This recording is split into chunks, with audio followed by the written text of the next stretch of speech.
Tears roll down my cheeks as my father holds me against my bedroom wall by my hair.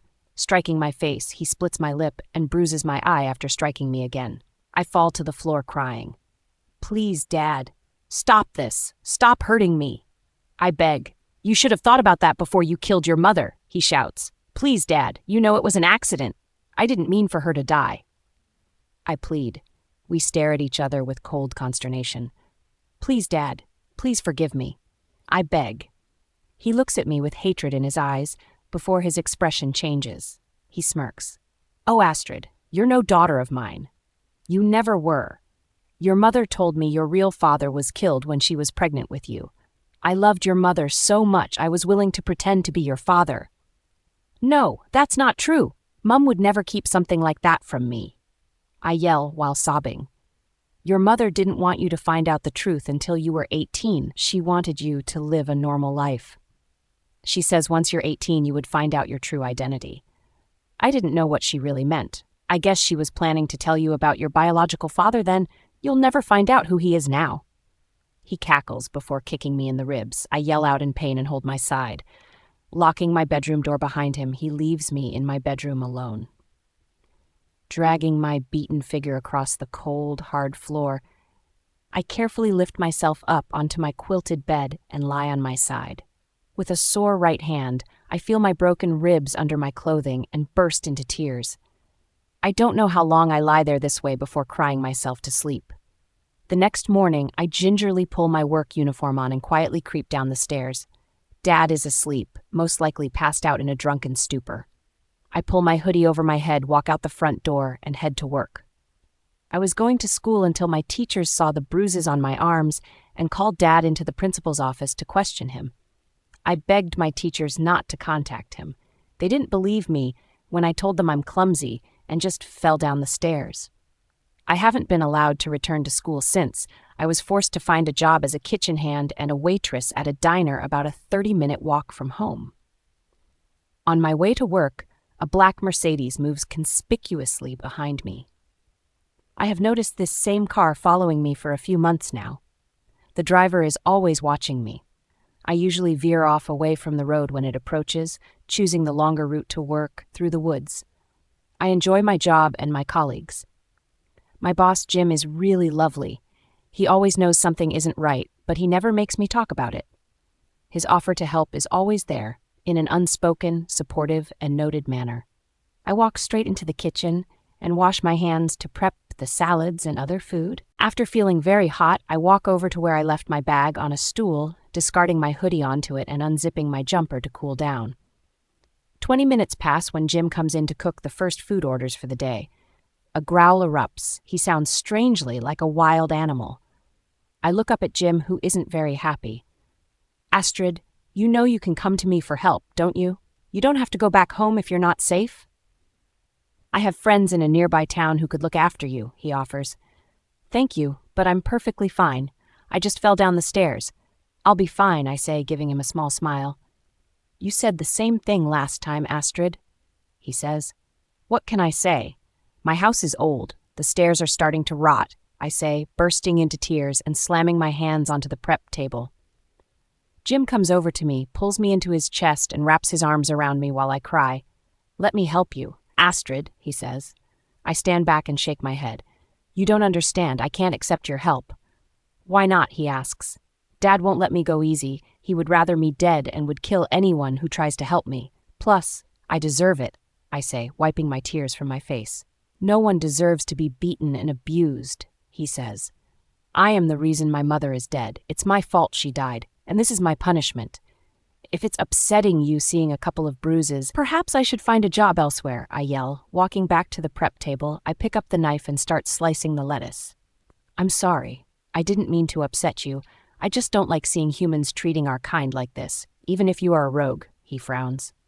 Pausing, with a confused expression, I stare at him. "Humans? A rogue? I don't know what planet you're from, or what kind of human you think I am, but we're all just humans," I say, and continue to chop some carrots on a blue chopping board. Jim stands there in silence. I look at him and ask what his problem is now. He stands there looking very pale with his mouth open, completely frozen. "Jim, are you okay?" What's wrong? Are you having a heart attack?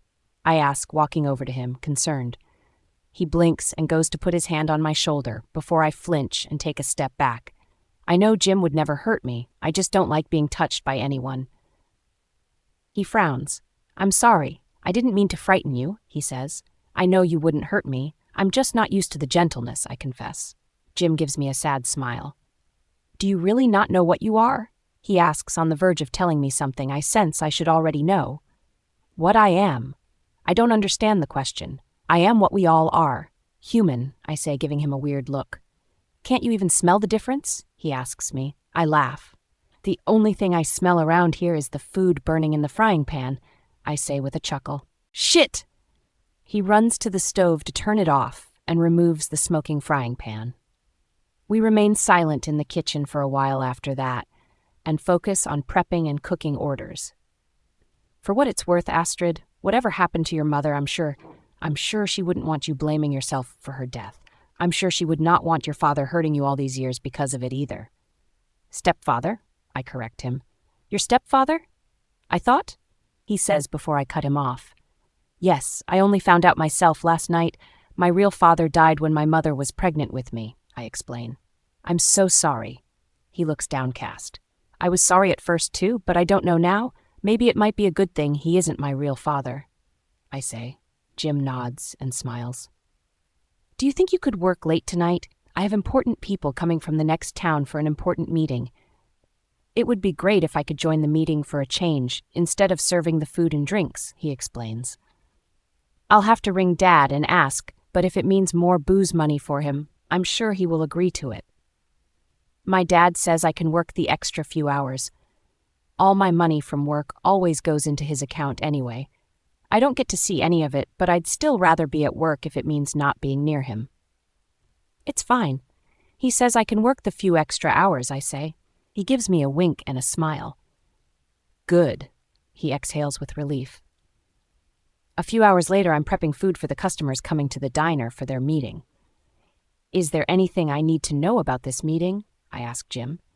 We're just having some, problems in Shadow Crest, he says. Oh, in Shadow Crest? I've never been there before. I've heard it's full of aggressive people who act like wild animals all the time. Jim lets out a laugh. It's not that bad, and I live there. Am I aggressive? Do I run around like a wild animal? He asks. Good point. You definitely aren't aggressive. And no, you don't run around like a wild animal. Not that I know of anyway, I giggle. Jim laughs. If only you knew, Astrid, he says, laughing. They will be here any minute. Just take everyone's drink order, serve them, and bring out the platter of food when you're ready. Sure thing, boss, I reply with a smile. Oh, and Jim, I hope you don't mind if I wear my hood up. I'd rather not be stared at or questioned about the, bruises. Jim gives me a nod. Of course, that's fine. A short while later, I hear the engines of several cars approach and then park in unison. Several car doors slam. The doorbell on the diner door clangs loudly every time someone comes in. I stand on my tippy toes to see over the kitchen ledge into the dining room. There must be about 18 men littered about the place. Not ordinary-looking men either. These men are big, bulky, extremely masculine, and ripped. They're all wearing suits and are extremely handsome. When one particular guy walks in, everyone else moves out of his way as though he is someone very important. He is incredibly handsome, with dark hair and the most gorgeous blue eyes. He is well-built in body, and his lips, when he smiles, don't get me started on his lips. All I want to know is what they taste like. The handsome man sniffs a waft of something in the air and scrunches his face. Jim, what is that smell? He asks, looking in my direction. It smells like vanilla and cookies, he says, still looking in my direction. I reflexively duck down and go back to finishing the platter for these handsome creatures. If you men want to make your way to the kitchen counter, Astrid will take your order. Please, no one freak out, especially you, Alpha Ryker, when I tell you Astrid is a rogue. That's what the strange smell is, Jim explains. What? Alpha Ryker shouts, slamming his fist on the table. Alpha Ryker! Settle down. She is just a young girl who needs a job. She has been under my employment for almost a year now and is one of my best workers. We're also not on your territory, so she isn't trespassing. She hasn't done anything wrong. So if you're wanting that vanilla milkshake with cookies, I suggest you sit down and behave, Jim warns. Are you threatening me, Jim? Alpha Riker asks. Of course not, Alpha. I'm just reminding you, as much as you and everyone else here hate rogues, she has done nothing wrong and is to be kept out of all this. Alpha Riker growls. Quietly preparing the platter, I hear a loud thump. Someone is angry.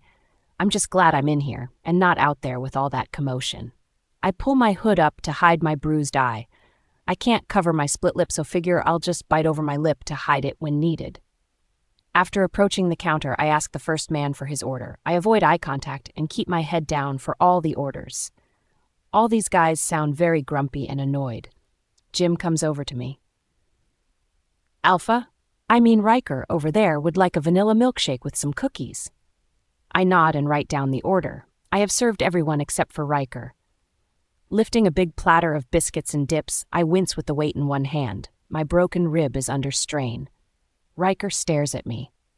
Pausing for a moment, I inhale a deep breath and hold it to brace myself for the pain, lift the platter again, and put it on the table where most of the men sit. In the kitchen, I exhale while keeping my hand pressed against my ribs. Shit! Riker's order. Quickly walking to him to serve him his order, he stares directly at me and squints, wondering what or who is under my hood. All the other men are shouting over each other about some guy named Zenith and a town called Shady Crest, and something about rogues, which is strange because Jim referred to me as a rogue earlier. A map is sprawled across the table in front of Ryker. The men are drawing circles and squiggly lines on various parts of it and talking about setting up posts here and there. I'm suddenly feeling really nervous as the diner becomes quiet and all eyes are on me. I could sense them on me. I nervously place the milkshake and the plate of cookies on the table next to the map. Milk and cookies, sir, I say, softly. Wait, Ryker says before I can leave his table. What is wrong with your ribs? Ryker asks.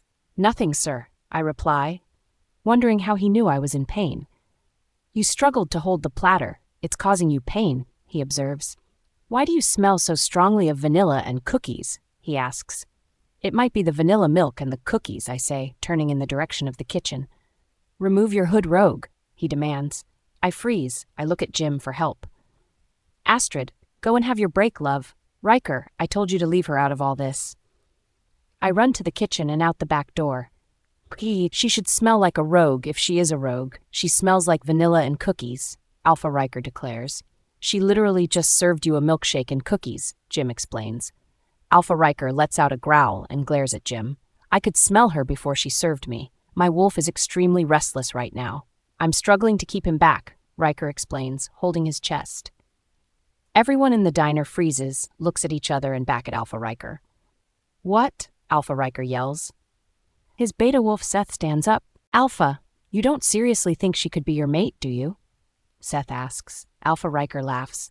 I would never be mated with a rogue. I'm an alpha. It's unheard of. The moon goddess matching an alpha and a rogue? Don't be ridiculous, Alpha Ryker says. My breathing finally slows down. My watch reads 8:45 p.m. In 15 minutes I can go home. Hopefully Dad will be passed out drunk. I go back inside and wash up all the cups, mugs, and plates. The men leave the diner, and I breathe a sigh of relief as I hear all of their car doors slamming. My body relaxes knowing they have gone. Thinking Jim is behind me, I am just about to tell him that I'm leaving as well, but it isn't Jim standing behind me. It's Alpha Ryker. I avoid making eye contact with him. I'm aware my hood could fall at any moment, revealing the abuse I suffer on a daily basis. His breathing is very noticeable. I'm sorry, sir. My shift is over. If you need anything else, please see Jim, I say gently. His arm suddenly barricades the space between me and my exit as he presses his palm against the wall. I jump back in fright. Remove your hood, he demands. I shake my head. No, Jim, I yell as I try to move backward. I'm suddenly pressed against the wall with nowhere else to go. I'm trapped between his body and the brickwork in one swift movement. He leans over me before planting both of his hands either side of my face. Jim is busy saying goodbye to his pack members out front. He thinks I've already left, Ryker whispers, twirling my long brown hair in his fingers. He inhales my scent. You smell so good. Even my wolf is struggling to stay calm, he confesses. You have a pet wolf? I'm crying and scared. Riker laughs at my question. Are you frightened of me, Astrid? He asks. I nod. Well, if you are what my senses are telling me you are, and also a rogue, then you should be scared. I don't know if I could have a rogue as my mate, and my pack might not want one as their Luna, he explains. I'm sorry, sir. I'm confused. I'm not sure what you mean. Rogues, Lunas, and mates. I promise I won't be a problem to you if you just let me go home. We will never see each other again. I whimper. In a moment, Astrid, he whispers, looking down at my face, my hair, and my figure, clumsily clothed in my work uniform. Please, I just want to go home. Please let me go. I beg. I will let you go if you are not my mate, he says. I don't know what a mate is. You're an arrogant, vain, obnoxious human being. Please just let me go, I plead. Unleashing an angry growl, he punches the wall above my head. I drop to the ground in fright. Do not insult me like that again. How dare you refer to me as an arrogant, vain, obnoxious human being, he scolds. Hugging my knees, I cry. Please just let me go home. I sob. He takes a step back and pauses, staring at me. He is in deep reflection. Curiosity and a pensive expression consume his handsome, chiseled face. Alpha Riker, what is the meaning of this? Astrid, are you okay? Why is there a hole in my wall? Jim shouts before helping me up off the ground. The pressure of his hand on my broken ribs makes me shriek in pain. Astrid, you're hurt. Your ribs. Please tell me they aren't broken, Jim says, worried. Riker's face softens as his concern for me replaces any anger he previously felt toward me. He takes a step closer to me, inhaling the air around me sharply. I move behind Jim, still sobbing quietly. Riker looks away. Me distancing myself from him has offended him somewhat. His fists are clenched by his side as though he contains something within himself he cannot control. Riker, what did you do to her? She's just a young innocent girl. Did you break her ribs? Jim shouts. I didn't touch her, Jim. She called me an arrogant, vain, obnoxious human being. I got angry and punched the wall, Riker explains. Well, she got most of that right, Jim yells, because you are being an arrogant, vain, obnoxious. Riker stops him. Jim, point taken. I'm an asshole, but she is acting like she doesn't know what a mate is. She's pretending she doesn't know she is a rogue, Riker shouts. That's because she doesn't know, Jim yells. Riker gives Jim a confused look, then looks at me. I'm just as confused. Look, I don't know what game this is, but I don't want to do this anymore. Just let me go home, and neither of you will have to worry about seeing me again, I say, tears still cascading down my cheeks. Astrid, I'm so sorry about Ryker. Please, you don't have to leave your job here at the diner. You know you're safer here than at home, Jim explains. What do you mean by that? Ryker asks. Mind your own business, I snap. Ryker is taken aback. He crosses his arms. I was safer here, Jim, but Ryker has some sort of agenda for me. I don't know what. Thank you for being kind to me and employing me all this time, but I can't work here anymore. I cry and give him a kiss on the cheek goodbye. His eyes are teary. Ryker lets out a growl. I go over to the stool where my handbag is and swing it on over my shoulder. You! I feel sorry for whoever you seek and refer to as your mate. To be with you would be a curse, I shout. He is deeply hurt at my words. He can't even look at me. Before I can storm off and leave, Ryker is instantly holding my wrist. He flings my hood off my head swiftly, and with the sharp eye contact we make, I feel a magnetic rush of endorphins and dopamine sweep through me. My stomach lurches at the instant feeling of butterflies. I am suddenly pulled into another world. Everything around me vanishes. He and I are the only thing that exist. I'm so confused. I don't know what is happening right now. I feel so strange. I'm lusting after him, and he was so threatening 2 minutes ago. I'm so mesmerized by his eyes. This feels almost like a trance. Ryker is staring into my green eyes intently before his eyes briefly change in color. You're my mate, he whispers, stepping closer me. I unwillingly snap out of the magnetic, lustful trance. Stop. Don't you dare touch me, I yell. Jim stands there with a shocked look on his face. Alpha, are you sure Astrid is your mate? Jim asks in disbelief. She's a rogue. This is not happening. Shit! Ryker mumbles to himself, brushing his hand through his hair, stressed. You're right. Whatever you think is happening is not going to happen. We can agree on that, I yell. Ryker stares at me. Who did that to your face? He asks calmly. Mind your own business, I yell, hastily leaving the kitchen through the diner and running out the door. Chasing after me, I hear Riker's footsteps crunching on the gravel. I run faster, but he matches my pace effortlessly. Eventually, when I am out of breath and my broken ribs cannot take any more, I am left with no choice but to stop and face him. "Why are you following me?" I demand to know. "You're my mate whether we like it or not. I have to follow you." "It's my business to know who did that to your face," he says, firmly but calmly. "You didn't care about me when you slammed your fist into the wall above my head," I yell. "Astrid, please, I'm sorry. I never would have done that had I known what you've been through. If I knew you were telling the truth about not knowing you're not human, I would have been more civil." He looks at the ground guiltily. "You have really lost it now. Not being human? What is that supposed to mean?" "How old are you?" His tone has changed again. "I'll be 18 in 2 weeks. I try to avoid his eyes.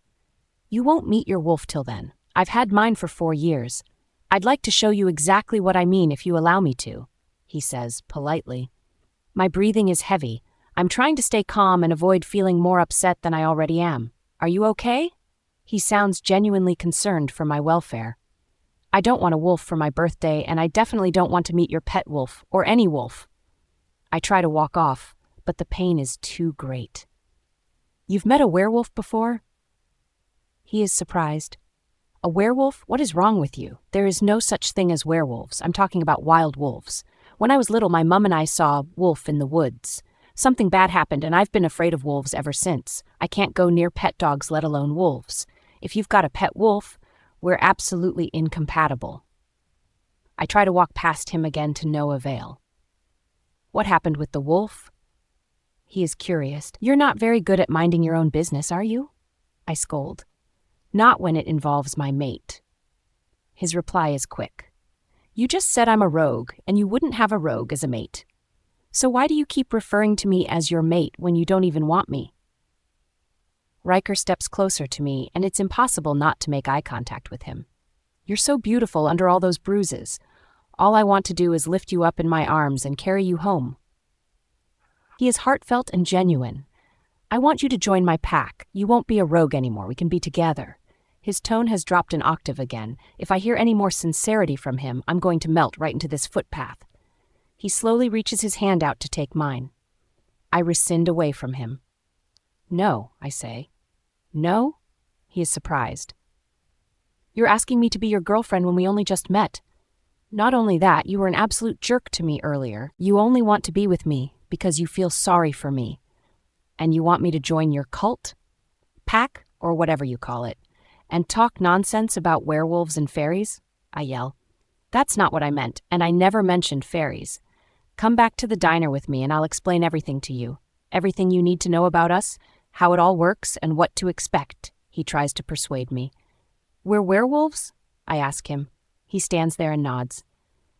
"So, you're telling me I'm cursed, I'm stuck with you as a mate, and we're werewolves?" "You're not cursed, Astrid. It's a blessing from the moon goddess," he explains. "You know what? I don't want to hear anymore. I'm tired, I'm sore, and I don't like you." I spit. He stiffens at my words. I run as best I can toward the trees, hoping to lose him. "Wait," he yells, giving chase. I hide behind a tree, trying to catch my breath, and remain as quiet as I can. "Astrid, I know you're here. I can smell your scent a mile away," he yells. I dig my fingers into the mud underneath me and apply it all over my face and clothes. He isn't far away from me. I can imagine him inhaling the air around himself, trying to catch my scent. The darkness I'm sitting in makes it easier to conceal myself. After covering myself in mud, the chase is over. With Riker scentless and directionless, I know I am safe.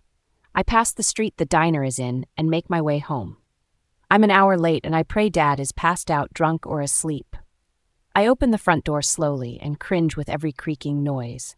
No lights are on. Hopefully this means he is asleep. I carefully pad upstairs and open my bedroom door. With my light on, I see Dad sitting on the end of my bed with a furious look on his face. "Dad, I'm sorry. I can explain." He stands, grabs me by the hair, and throws me to the ground. He pummels kicks into my abdomen and legs continuously. "Not only did you come home late, but you're covered in mud, and you've dragged it through my house." He screams. I try to shield myself with my arms from the blows to no avail. I cry out in pain with every strike, every kick, and every punch. I curl up into a ball until I am finally freed from the onslaught with welcome unconsciousness. There is not an inch of my body that does not ache. I've spent the whole day being as still as I possibly can to let my body rest. By evening, I manage to find enough strength to run a small bath and wash the mud from my skin. Completely covered in bruises, my body is proof of the worst degree of abuse it has ever sustained. I hug my knees and cry for a while over the confrontation with Ryker last night and the beating I got when I came home. Dad is going to kill me if he finds out about Ryker or about me not having a job. I wash the dishes and make some meals in the kitchen as best I can in my condition. I place them in the fridge. Dad should find them easily enough. Sometimes I think I won't survive the next beating, but somehow I always do. I return to my room and fall asleep within minutes. The next day, I'm still in a lot of pain, but have improved a little. I get dressed, brush my long brown hair, and apply some makeup to hide the bruising on my face. Dad is expecting me to be at work, but I can't go back there. Not after what happened the other night. I decide to go into town, a 45-minute walk from home, to apply for a new job. Not far from the diner, I notice the black Mercedes behind me. I'm not in the mood for this. I decide to confront the person in the car. I stand there, making sure they know I'm waiting for them. The car stops beside me, and a rear window descends. A man of around 45 with dark hair and dark eyes smiles in a kind way I'm not expecting. He has a weird scar near his ear. Half his ear is missing. I can't see the driver, but the two guys in the back look to be around 20. "Why are you following me?" I ask. "Pardon my rudeness, young lady. My name is Zenith. I go to work this way every day, and I always see you walking along this road alone. I'm just concerned someone might take advantage of you. I want to keep an eye out for you and make sure you're safe," he explains. "Right. Well, the only thing that worries me out here is this car with you creepy people in it," I say. "You're an unappreciative one now, aren't you?" He says sternly. "Look, Zenith, if you don't mind, I've had a really bad week. I need to get into town, so I'd appreciate it if you would stop following me and just let me be." "What happened to your job at the diner?" Zenith asks. "How do you know I work there?" "I've seen you in there when I drive past on my way to work." "Right."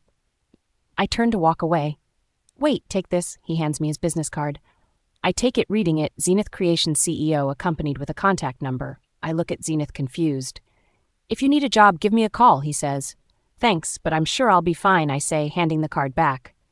"No, keep it, just in case. I'll see you around, Astrid." He gives me a wink before his window ascends, shielding him from view. "Hey," I yell as he drives off. "How did you know my name?" I stand there watching the car drive further and further away. The diner is up ahead. I don't want to walk past it, but there is no other road to take. The woods are the only other thing around. There are more cars at the diner than there usually would be. A few of the same men I served the other night stand outside. They're staring intently at me. One of them nods and another goes inside. I quicken my pace, knowing Ryker might be with them. For a while I am left unbothered, and I think this will be a non-event before Ryker is suddenly standing in front of me. "You've got to be kidding me. How did he get here so quick?" I step around him. "Astrid," he says. I keep walking, and Ryker keeps pace with me. "Astrid," he repeats himself. I keep my head down and keep walking. He grabs my wrist, and I feel instant sparks fly between us just from his touch. The sexual tension is crazy. "Ryker, let me go," I yell. "No, I looked for you all night when you ran off, and all day yesterday and today. We are going to the diner to talk," he says. "There is nothing to talk about," I say, trying to pull away. Ryker grabs me by the waist and lifts me up over his shoulder. I cry out in pain from the injuries I sustained, so much so tears fall from my face. Ryker quickly puts me back down. "What's wrong?" he asks. "Nothing, just please don't touch me," I say. Ryker pushes my hoodie down. "Astrid, I need you to look at me, please," he pleads. He can see the bruises on my neck and chest. I look into his blue eyes, my tears rolling down my cheeks. I don't know why, but I feel so ashamed of myself. "Oh, Astrid," he says as he tries to gently wipe my tears from my cheek. I flinch and take a step back. I'm not used to his kindness at all. "Astrid, I didn't mean to hurt you," he says. "I know," I say, looking away. Can you please walk with me to the diner and let us talk? I nod and we head toward the diner. At the diner, I don't have a chance to open the door before one of Riker's men opens it for us. Alpha, he says, nodding. Riker walks in while I hesitate. You worked here for almost a year and now you're afraid to come in? Riker says. I'd prefer Jim didn't see me like this, I explain. Riker stares at me for a moment. I'll tell him to stay in the kitchen, he suggests. I hug my arms, nod, and keep my head down. A few moments later, I hear a ruckus of pots and pans falling and Jim yelling, "Let me see her, damn it." Riker is trying to hold Jim back. He is obviously very angry and distraught that I've been beaten again, and this time worse. I know Jim isn't going to calm down anytime soon, so I take a deep breath and go in. Jim, I don't want you to see me like this. I've caused quite the commotion. I am so sorry, I say, standing at the kitchen bench and looking at the mess of pots and pans on the floor. Jim stiffens at the sight of me. I'm glad the extent of my beatings is covered by my hoodie and jeans. Astrid, Jim says, staring at me. His eyes well up, he steps toward me and I rescind. He frowns and looks away. I'll go get you some ice, he whispers, walking to the freezer. The other men in the diner are all staring at me, sympathizing with me for my injuries. I make it obvious I'm feeling uncomfortable by glaring at them. They all look away. Astrid, come take a seat, Ryker says, walking to the diner door, flipping the open sign and locking the door with the key. I am worried. It's fine, Astrid, I just don't want us to be interrupted. I'll unlock the door when you're ready to leave. He reassures me. I nod and sit at one of the tables with the booth seats. Ryker sits beside me. Jim passes me the ice pack without looking at me and returns to the kitchen. Astrid, we need to discuss your living arrangements, he says. There's nothing to discuss, I reply. Astrid, do you want him to kill you? Because looking at you in your current state, another beating before your 18th birthday, and you probably won't survive, he observes. Why would I not be able to survive another beating? I ask. All the men in the room are listening to our conversation intently. She doesn't know about us, or even believe me. Yet, he says. The men speak to each other with knowing looks. Unspoken words pass between them via their body language. I'm not privy to their thoughts. Jim has made me a flat white coffee and some sandwiches. I'm so hungry.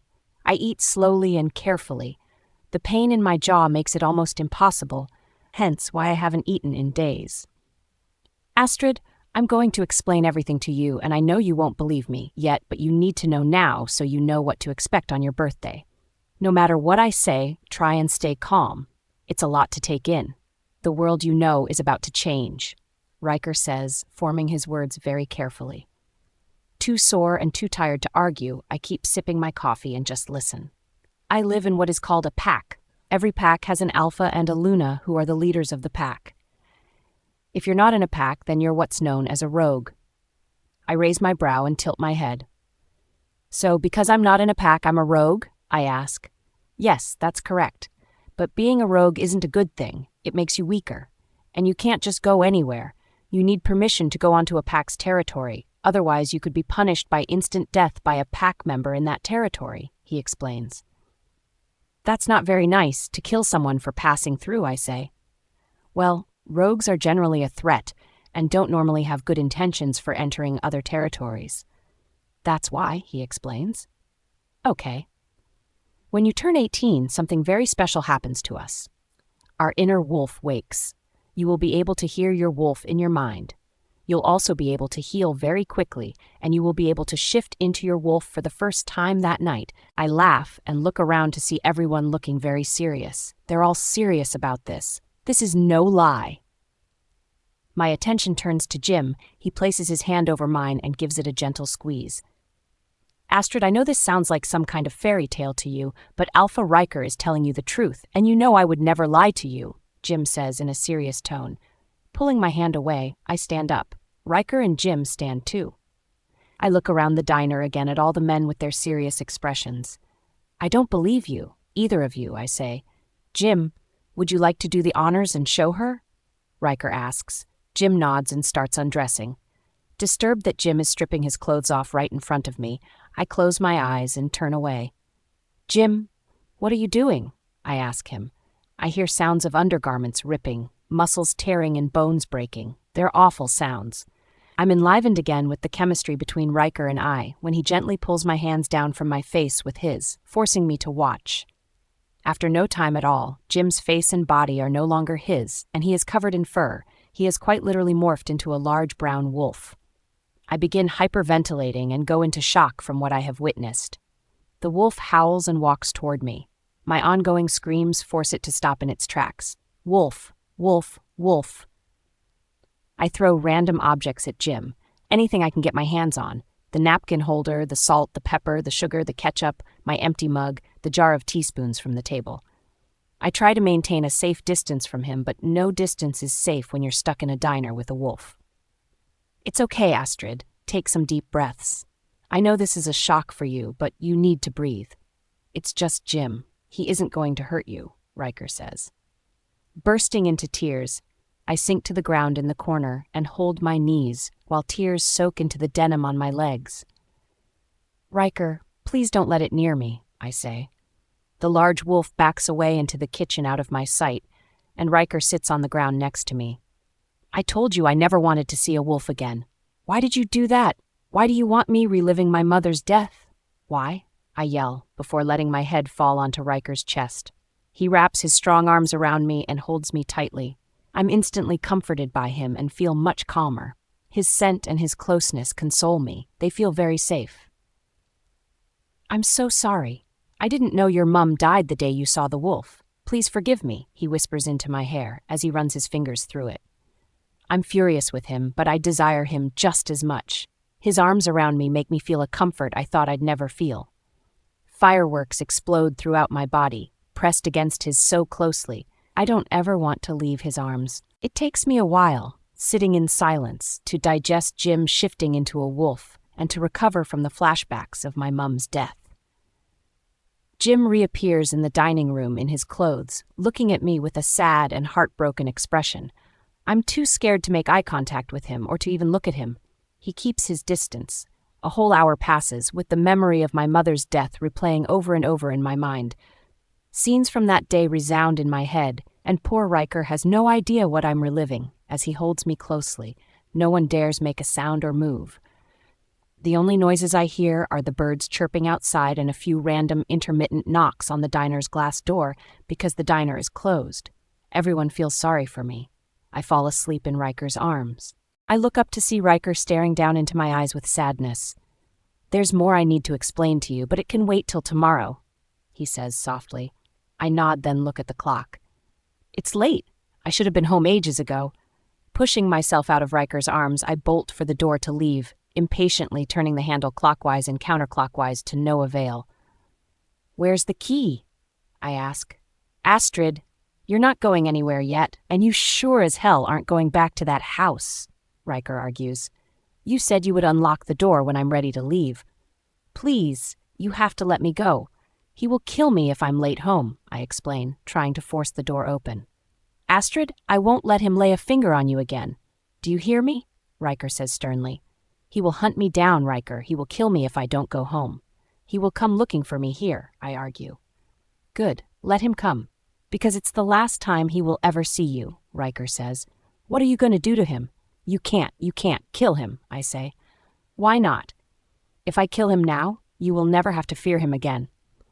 I know he has hurt me, Riker, but my mother loved him. I'm the cause of her death. I don't want to be the reason the man she loved dies too. I cry. Riker steadies my chin with his hand to make me look at him. I think you should tell me what happened that day. The day your mother died, he says. The only person I told is Dad. I don't want to do it again. I look away in shame. Maybe in time you'll tell me. I give him a small nod. The phone at the diner rings. We look at each other knowing it's Dad asking why I'm not home yet. Riker nods to Jim to answer it. Yes, this is Jim's diner. How may I help you? Jim says. Yes, Astrid is here. No, sorry, she won't be coming to the phone. And no, she won't be coming home. He says matter-of-factly. Let me repeat myself. I don't think you got the message clear enough. Astrid is not coming back to your house again. And after a few moments of Jim just listening, oh really? Well, after what you've done to Astrid, my friends and I look forward to your arrival. He slams the phone down and looks at Riker. I look away. I don't know how to feel. I have mixed feelings. I feel happy and safe knowing Jim just stood up against Dad for me. At the same time, nobody has ever stood up against Dad for me. The feeling is liberating and daunting. He says he is on his way with his shotgun to come and take her home. I freeze at his words. Riker, I don't want anyone to get hurt. Just let me go back with him, I whisper. No, if you go with him, it will never end. You'll be hurt again, or worse, killed, he says. What happens to me isn't your problem, Riker. I can look after myself, I say. Riker lets out an angry growl. It is my problem because you're my mate, he shouts. We glare at each other for a moment. I know you're going to tell me tomorrow, but I want to know what a mate is right now, because there's obviously more to it than just being your girlfriend, I say. Riker sighs. Promise you won't freak out. I'm not promising anything, Riker. Maybe we should wait till tomorrow then. You have enough on your mind to process at this stage, he says. I slam my fist on the table. I want you to tell me now, Riker. I yell as I sit down on the chair opposite him. Riker looks away before inhaling and exhaling sharply. He sits down on the chair and looks into my eyes. His eyes convey 1,000 untold stories. Maybe he doesn't know where to begin. He stretches his arms out and opens his hands. Give me your hands, he says with a soft smile. Why? It will make it easier for me to explain what a mate is and the mate bond, he says. Okay, I say softly as I place my hands in his. The sparks of electricity ignite in our skin. It feels amazing. It gives me a warm, fuzzy feeling. He holds my hands and gently massages the backs of them with his thumbs, shooting warm electricity through my body. On our 18th birthday, when our wolf awakens, we can sense our mate when they're near. Sometimes we find our mates straight away, and sometimes it takes years. Your mate will have the most amazing scent you've ever smelled. It will trigger your wolf in ways you can't hide, deny, or contain. Your wolf will want to be unleashed to follow the scent. Once you make eye contact with your mate, your wolf will announce that person is your mate. We develop an instant connection. When we touch, it feels like magic and fireworks exploding. We instantly develop a sense of great desire for each other and a need to be near each other at all times. We accept each other as mates by marking each other on the neck with our fangs.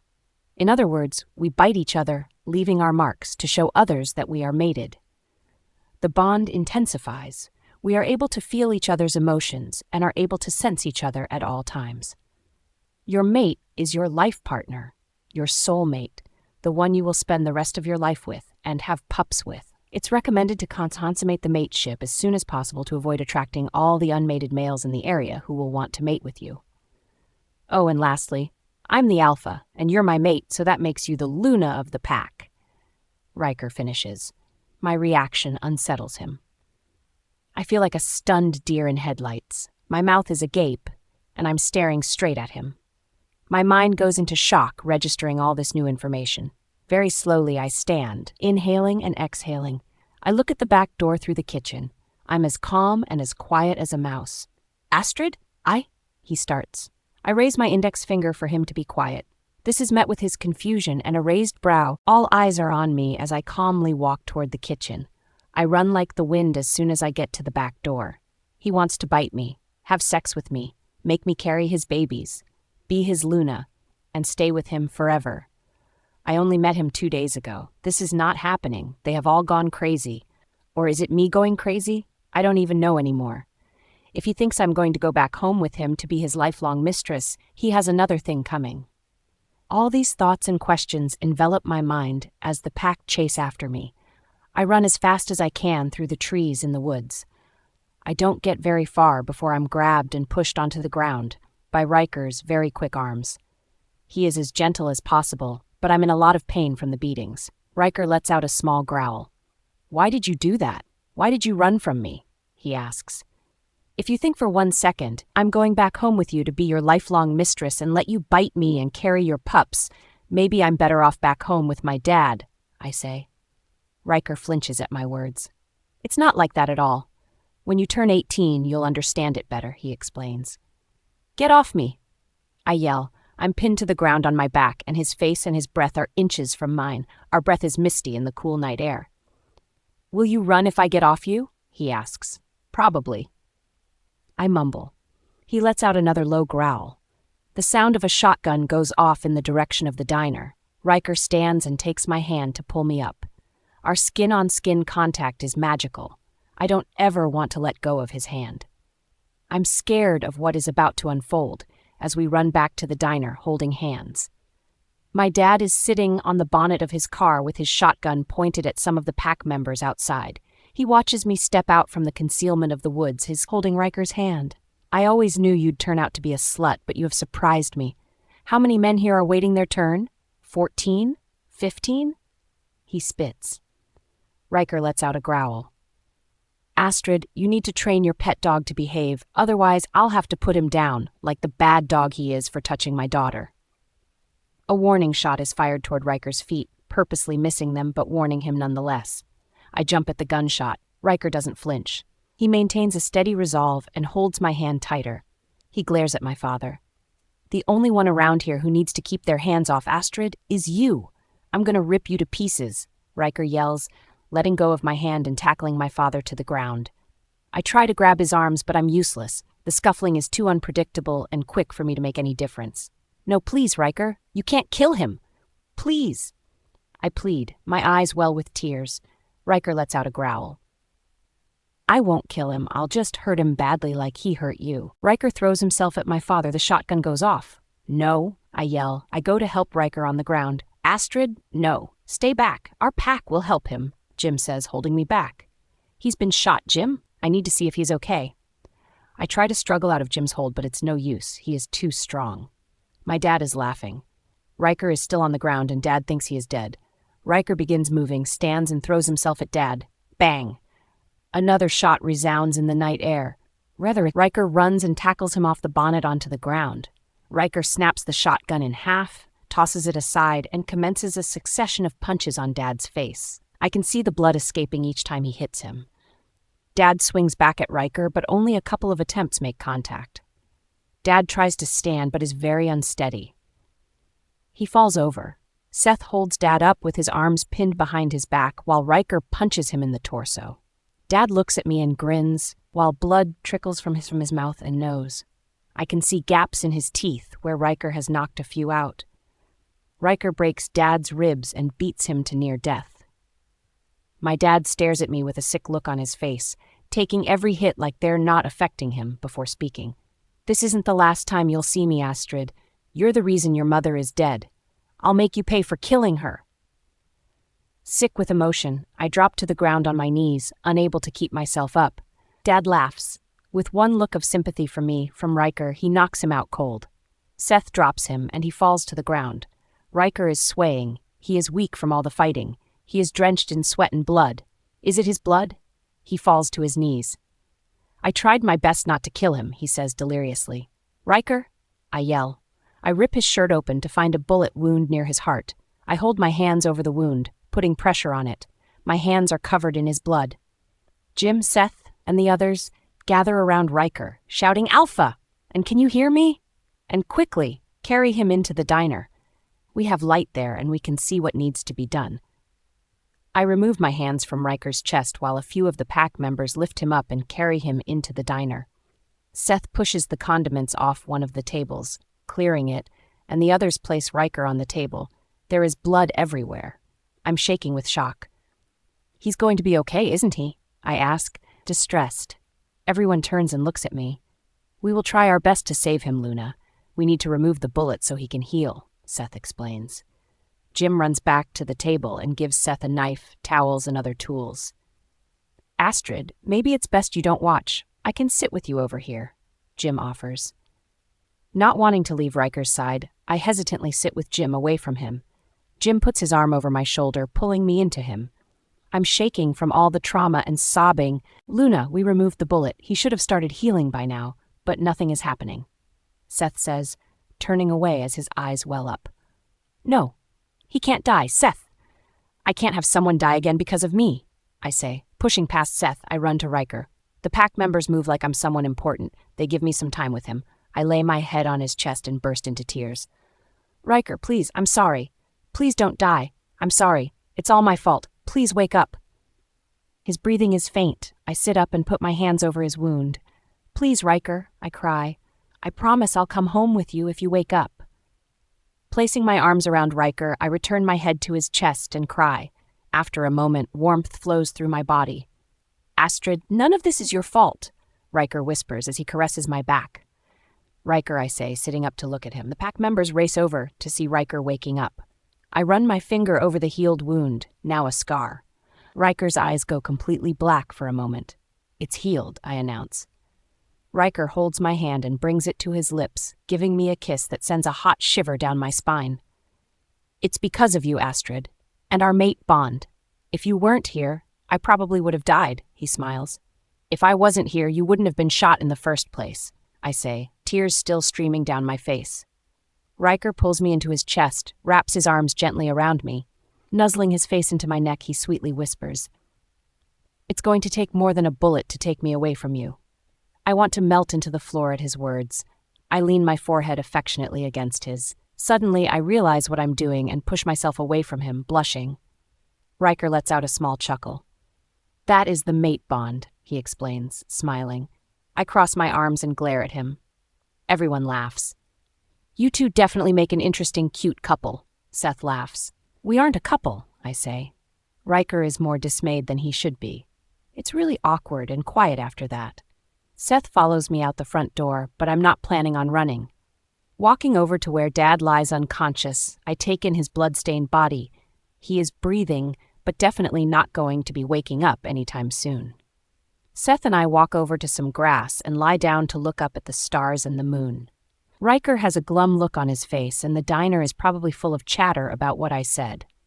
"Seth, I'm sorry if I upset you and your alpha and the others," I say, sincerely. Seth sighs.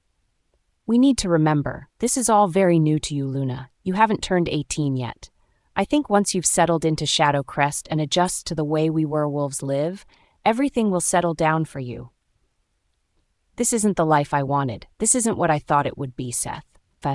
"That may be true, but it's a life that the moon goddess herself chose just for you, which is a great blessing and an honor bestowed to you," he reassures me with a gentle smile. Riker and the others come outside. Riker puts his hand out to pull me up from the ground. "How are you feeling?" I ask. Riker smiles. "Well, there's a hole in my heart, but it's all right because you came along and filled it." Pushing him away, I giggle. He smiles and opens the car door. "Luna's in first," he says. I roll my eyes and hop into the back seat with Riker. We're sitting as close as we possibly can. "Are you trying to sit in my lap?" I joke. "Can I?" he asks. We laugh. "Let's get the hell out of here," Riker says. Seth drives toward Shadow Crest. "How long does it take to get there?" I ask. "Depends who's driving, I guess," Riker jokes. I give him a look. Okay, just under an hour," he answers. I yawn loudly against his chest. "Sleep, my Luna, you need rest," he whispers, holding me tightly as I drift off to sleep. It's around 1 a.m. when we arrive at Shadow Crest.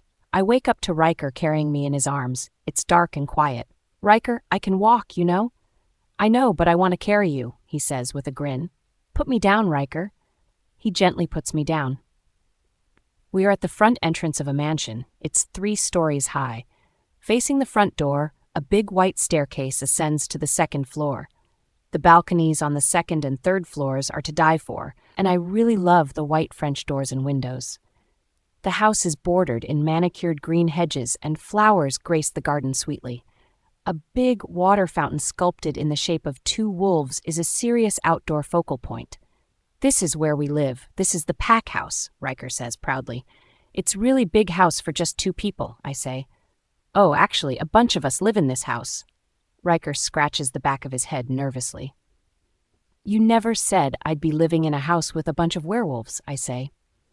"It's normal for the Alpha and Luna to live in the pack house with the Beta, Gamma, Omega, the cook. Guests from other packs come and visit too," he explains. "How can I stay with a bunch of werewolves I don't even know?" I ask, crossing my arms.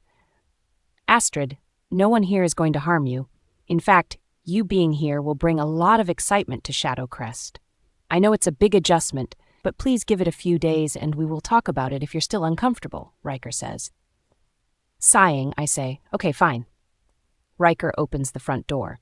Seth is behind us. "Well, I'm going to jump into bed with my mate. I look forward to you meeting her after your rest, Luna," he smiles. I prefer Astrid for now, I mumble. Seth and Ryker exchange their thoughts on that with a look behind my shoulder before he leaves and goes to his room.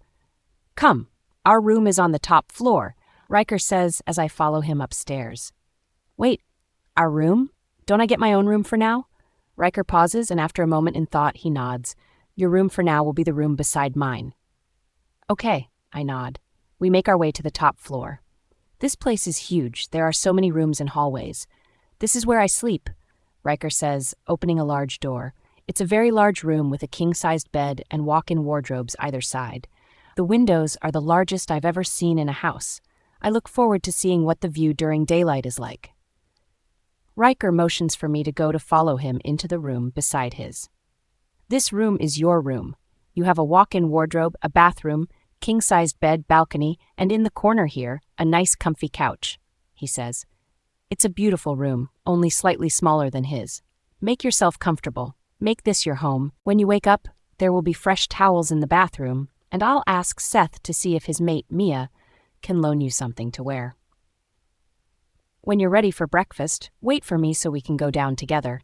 Then I'll take you shopping for clothes and you can meet some locals, Ryker smiles. Okay, thank you, I say, appreciatively. Before I go, you've been through a lot tonight? Will you be okay on your own? I know you aren't comfortable sharing a bed just yet, but I can sleep on the couch here if you want me to, he offers. I think about it for a moment. I think I'll be okay, Ryker. He nods and leaves, closing the door behind him. I let out a yawn and walk over to the bed. It's so fancy and pretty and looks expensive. I eye the couch for a moment and curl up on it with a wrap and fall asleep within minutes. I look at the clock on the wall. It's just after 7 a.m. I sit up and rub my eyes and remember everything from the night before. The diner last night, Dad. It isn't a dream. I open the bathroom door. It's just as glamorous as the bedroom, the marble sink and the granite floor, the gold taps, the chicness of it all. I run a bath and in a cupboard find many soaps, bubble baths, and lotions. This is every girl's dream.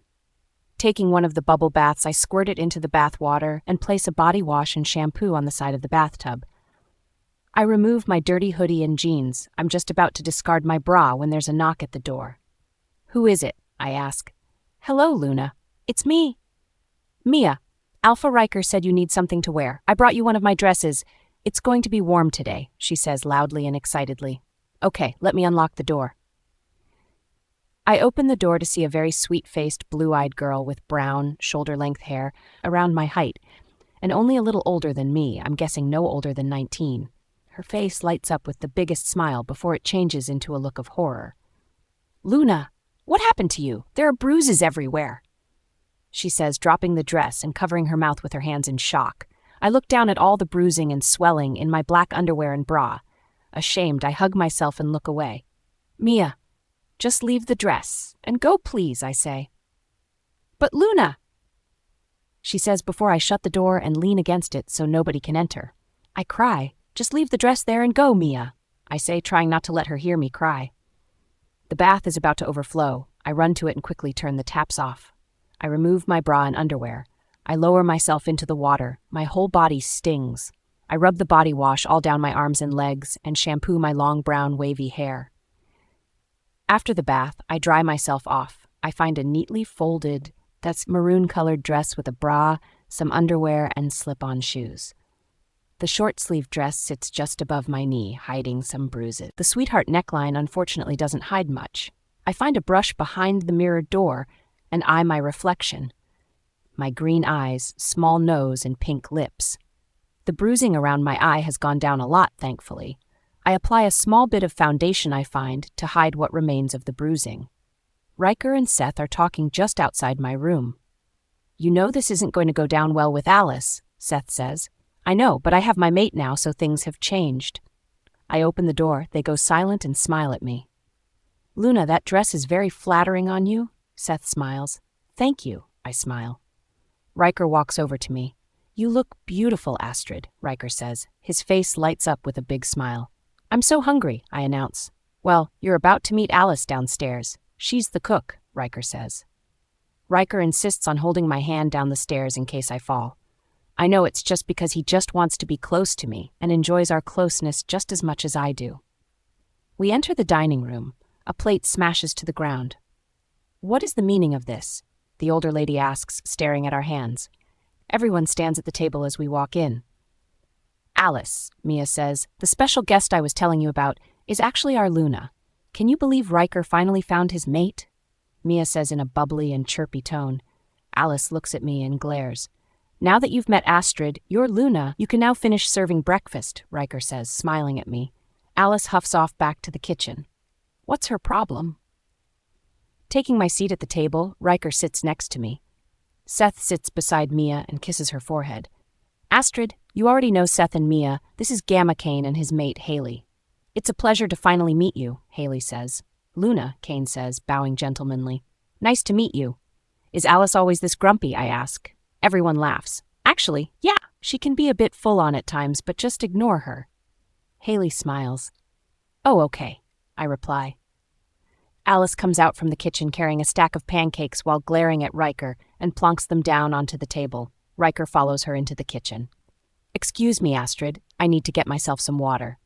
Moments later, we hear them arguing. "Is everything okay?" I ask. Everyone passes knowing looks across the table. "I'm sure everything is fine, Luna," Haley says, giving me a reassuring smile. "So you'll be 18 soon?" Mia says. "Yes, in 9 days," I smile. "How exciting. You must be excited to meet your wolf?" she asks. Ryker said something about shifting into a wolf on my 18th. "I'm going to turn into a wolf. I don't want to shift. I don't want to meet my wolf. What if I hurt someone or kill again?" I can't repeat what happened to Mum. My chest suddenly feels heavy. I start hyperventilating. "Luna, are you okay?" Mia and Haley ask. With teary eyes, I stand. "I'm sorry. I can't do this. I can't be here."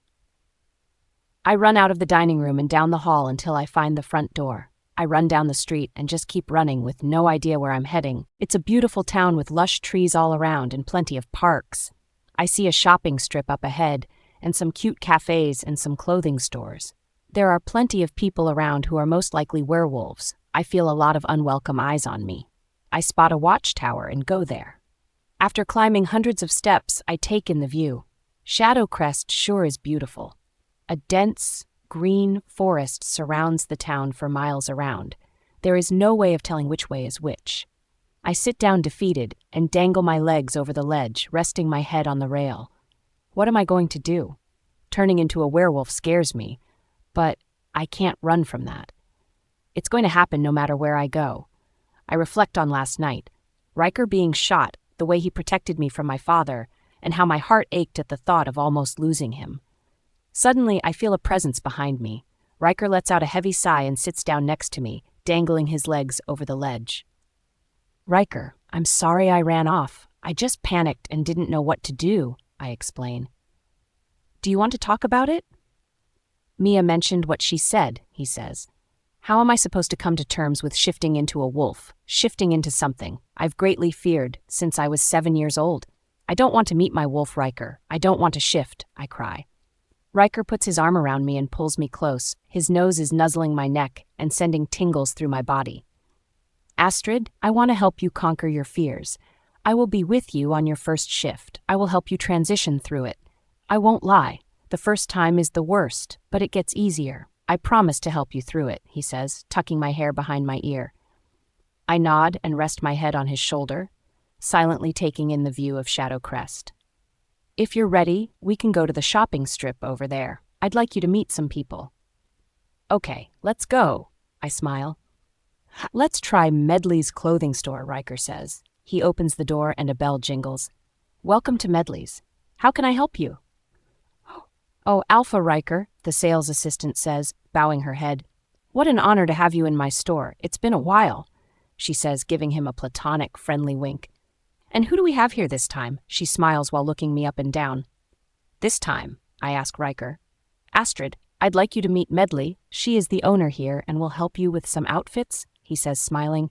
"And Medley, this is your Luna, Astrid," he tells Medley. Medley's jaw drops on Luna, and she bows her head. "I'm sorry. I had no idea Alpha found his mate. How did Alice and Vanessa react to the news?" she asks. Ryker looks at me, then back at Medley. "Alice found out this morning, so she will probably inform Vanessa today. The agreement is no longer happening." "Right. Well then, Luna, If you'd like to come this way, with me, into the change rooms and we'll try on some clothes, she says. Following Medley, I ask Riker, who is Vanessa? She is just a friend of mine who has a small crush on me, but I wouldn't worry yourself over it too much, he says. Is that why Alice isn't very happy this morning? I ask. Riker nods. Yeah, Vanessa is her daughter and all of Shadow Crest knows she wants to be my mate and Luna, he explains. She doesn't have a mate, I ask. Her mate died 2 years ago in her old pack, Shady Crest. She transferred to our pack after he died. She says they were abusive toward her and she became the pack slave. Alice and Vanessa decided to run away and found themselves here, and she developed a silly crush on me, he explains. I nod, accepting his explanation, and continue to the change room where Medley has hung dozens of dresses, tops and skirts for me to try on. In what feels like a fashion call in a movie, Medley shows me a consecutive offering of chic clothes in an assortment of fabrics I've never worn before. Do you have anything more casual? I ask. You're a Luna and should dress as such, she says, smiling. I haven't agreed to be anyone's Luna. Until then, I just like normal clothes like everyone else, please. Surely Alpha has marked you? She asks, looking at my neck. I grab her wrist before she moves my hair aside and sees the bruises. You will keep your hands to yourself, I say sternly. Luna, forgive me. I'm so sorry. I'm completely out of line. It's just unheard of, not marking your mate right away, especially an alpha mate, she explains. Medley excuses herself while I try on some of the clothes. I choose 3 casual dresses, a few pairs of jeans, a few tops, a couple of hoodies, and a couple of cardigans to go with the dresses. Medley returns with a few bra and underwear sets. These are the clothes I've chosen. You can take them to the counter with the undergarments you're holding, I say. Following Medley to the cash register, she scans the items and places them into shopping bags. Is there anything else you need, Astrid? Ryker asks as he pulls his gold card out to pay. Maybe a nightie to sleep in, but I don't know if there are any in this store. There are a few other clothing stores along here we can go to, he says. I nod and we leave the store. Ryker insists he carries the bags. We pass the next couple of shops and go into a nightwear store full of pajamas and nighties. Alpha, it's a pleasure to have you here. What do I owe the pleasure? The sales assistant says before looking at me. Daisy, this is Astrid, my mate. Astrid, this is Daisy, he says. Oh, we finally have a Luna. The elders must be so thrilled. And you, of course, Alpha. She walks over to me and gives me a hug. I flinch. She squeezes me and I cry out in pain. Astrid, are you okay? Daisy asks. I'm okay. My ribs are still healing is all, I say. I should really take you to see the pack doctor to ease the pain, Riker says. It's fine, as long as I don't get squeezed again, I say. Luna, I am so sorry. Whatever happened to you? She asks. It's fine, Daisy. You didn't know. I fell down some stairs at home, I lie, looking away. Anyway, we're here because Astrid needs some nightwear, Riker says, changing the subject for me. I go around handing Daisy different sets of pajamas before we go into the change room. I find some of the silliest items I have no intention of buying. I put on a green dinosaur onesie with a long tail and exit the dressing room. The hood is the shape of a dinosaur's face. Riker bursts out laughing. What about this one? I ask. Riker is still laughing. If that's what you want to sleep in, be my guest, he says with a smirk. I return to the change room, giggling before trying on an astronaut onesie. I walk out in slow motion as though I'm on the moon. Houston, we have a problem, I say. Riker starts laughing again. What's the problem? He asks, chuckling. The zip is stuck, I say, slowly walking back into the change room. Riker follows me into the small change room he can barely fit in and closes the door behind us. He runs his finger down my spine to find the zip, eliciting a small moan from me. He let out a small desirous growl while slowly unzipping the back of my onesie. I turn to face him. Our faces are almost touching. It is very hot in the change room. Our eyes are transfixed on each other's and our breathing becomes heavy. I close my eyes, relishing his warm touch on my face. We're pressed so closely to each other and our lips are about to meet when Daisy opens the door. How are you going in there? Oh my goodness, I'm so sorry, she says, blushing and turning around. Riker and I straighten ourselves up. It's fine. Astrid is ready to try on the next one, he says with a grin and a cheeky wink. I blush and Riker exits the small cubicle. Here, tell Astrid to try these ones on, he tells Daisy. Daisy hands me a maroon two-piece set made from silk. The top is a button-up, short-sleeve silk shirt, and the bottoms are shorts. I think they're quite nice and modest when I try them on. These are really comfy, I say, walking out with a smile. Great, I'll buy them for you. Maybe try this set on too, he says, grinning.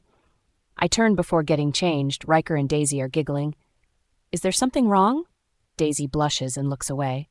Nope, nothing's wrong, Ryker says, smiling, his arms crossed. I discover the source of their amusement later that night when I put them away. The silk set has "Bite Me" written on the bum. I try the other set on. The pants are very soft and have a slight fluffiness to them. I can alternate between a singlet top and a long-sleeve shirt with them. I walk out only to burst out laughing. Ryker is wearing the same dark blue set, in a men's version. I thought we could have a matching set, he laughs. Fine, I smirk, shaking my head in disbelief. I change back into my clothes. Ryker has changed and has paid for everything. Want to look around the other shops?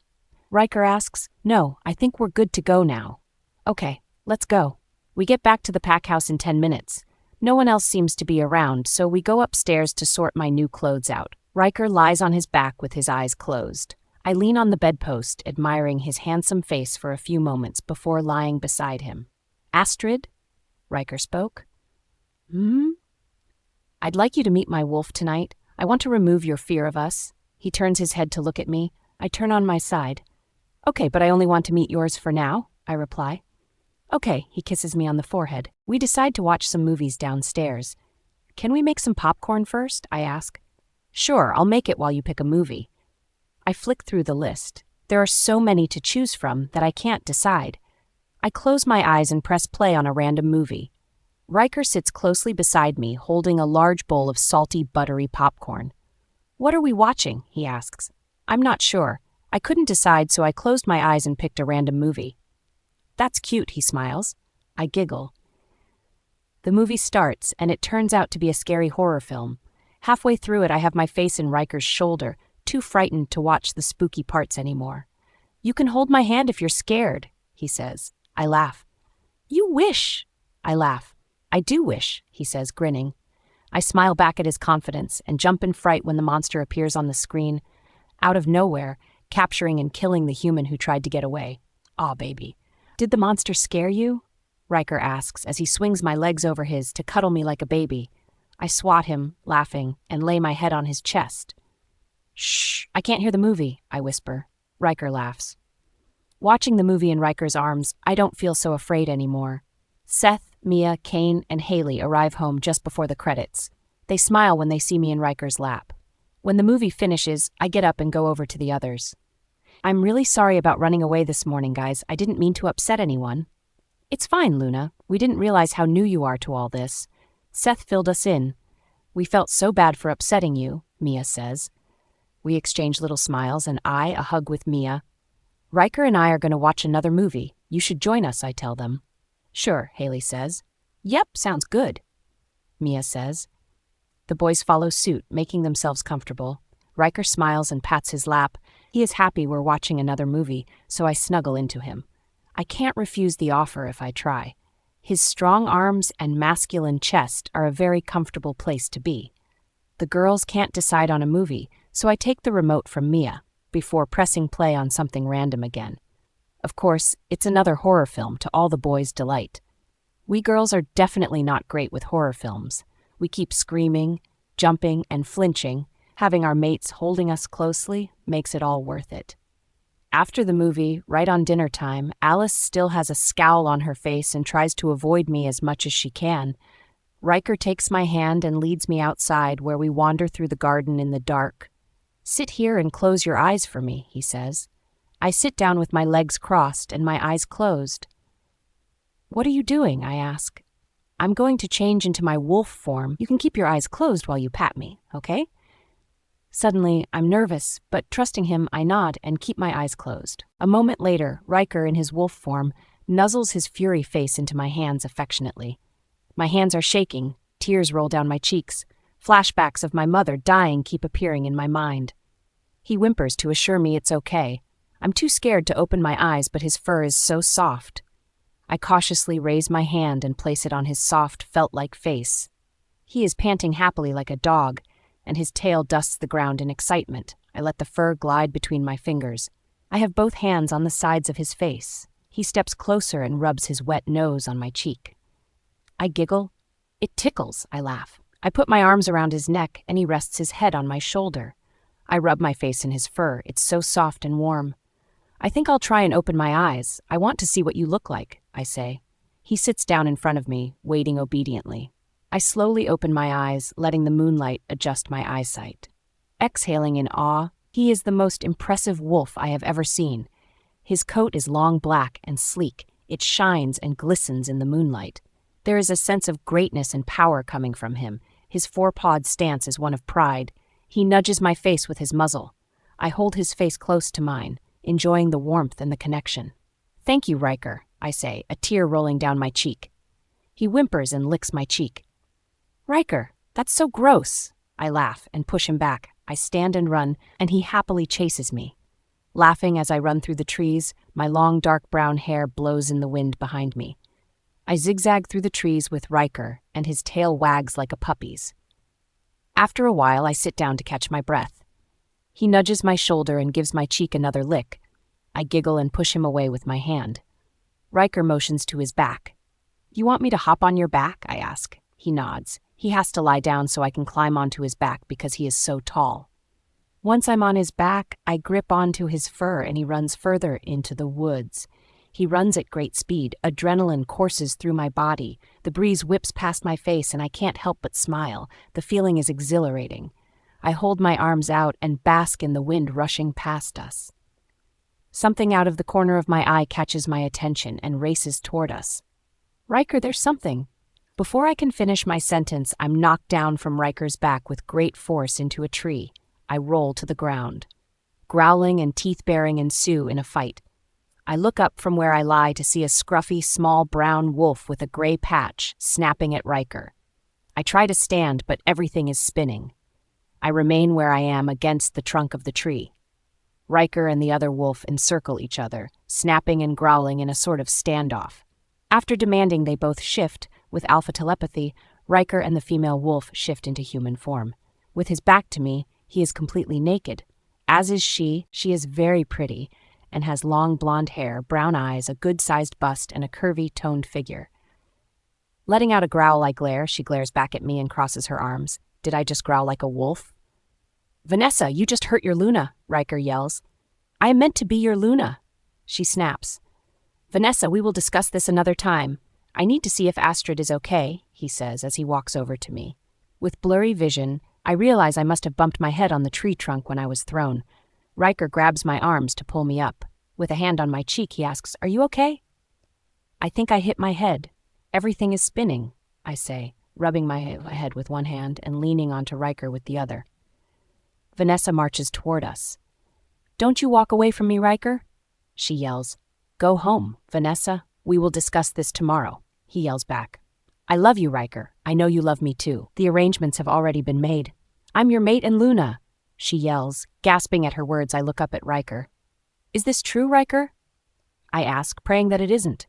He lets out a sigh. "Yes, it's true, but—" I slap Riker across the face before he can finish his sentence. "You made me come here. You convinced me to give you a chance, and all along you already had a mate and Luna?" I yell. Riker has his hand on his cheek where I slapped him. "Astrid, you don't understand. I can explain all this. You are my true mate, my fated mate. Vanessa was just a chosen mate. It's not the same. I didn't want." "Enough," I say sternly. I look at Vanessa standing behind Riker, smirking. "You can have him," I yell, making her grin. "Astrid, please hear me out. You don't understand," Riker says as he tries to take my hand. I back away from him. "You know, I was actually starting to think we had something special, that we were meant to be together until your whore arrived," I yell. Vanessa glares at my words. Turning, I run toward the house, crying.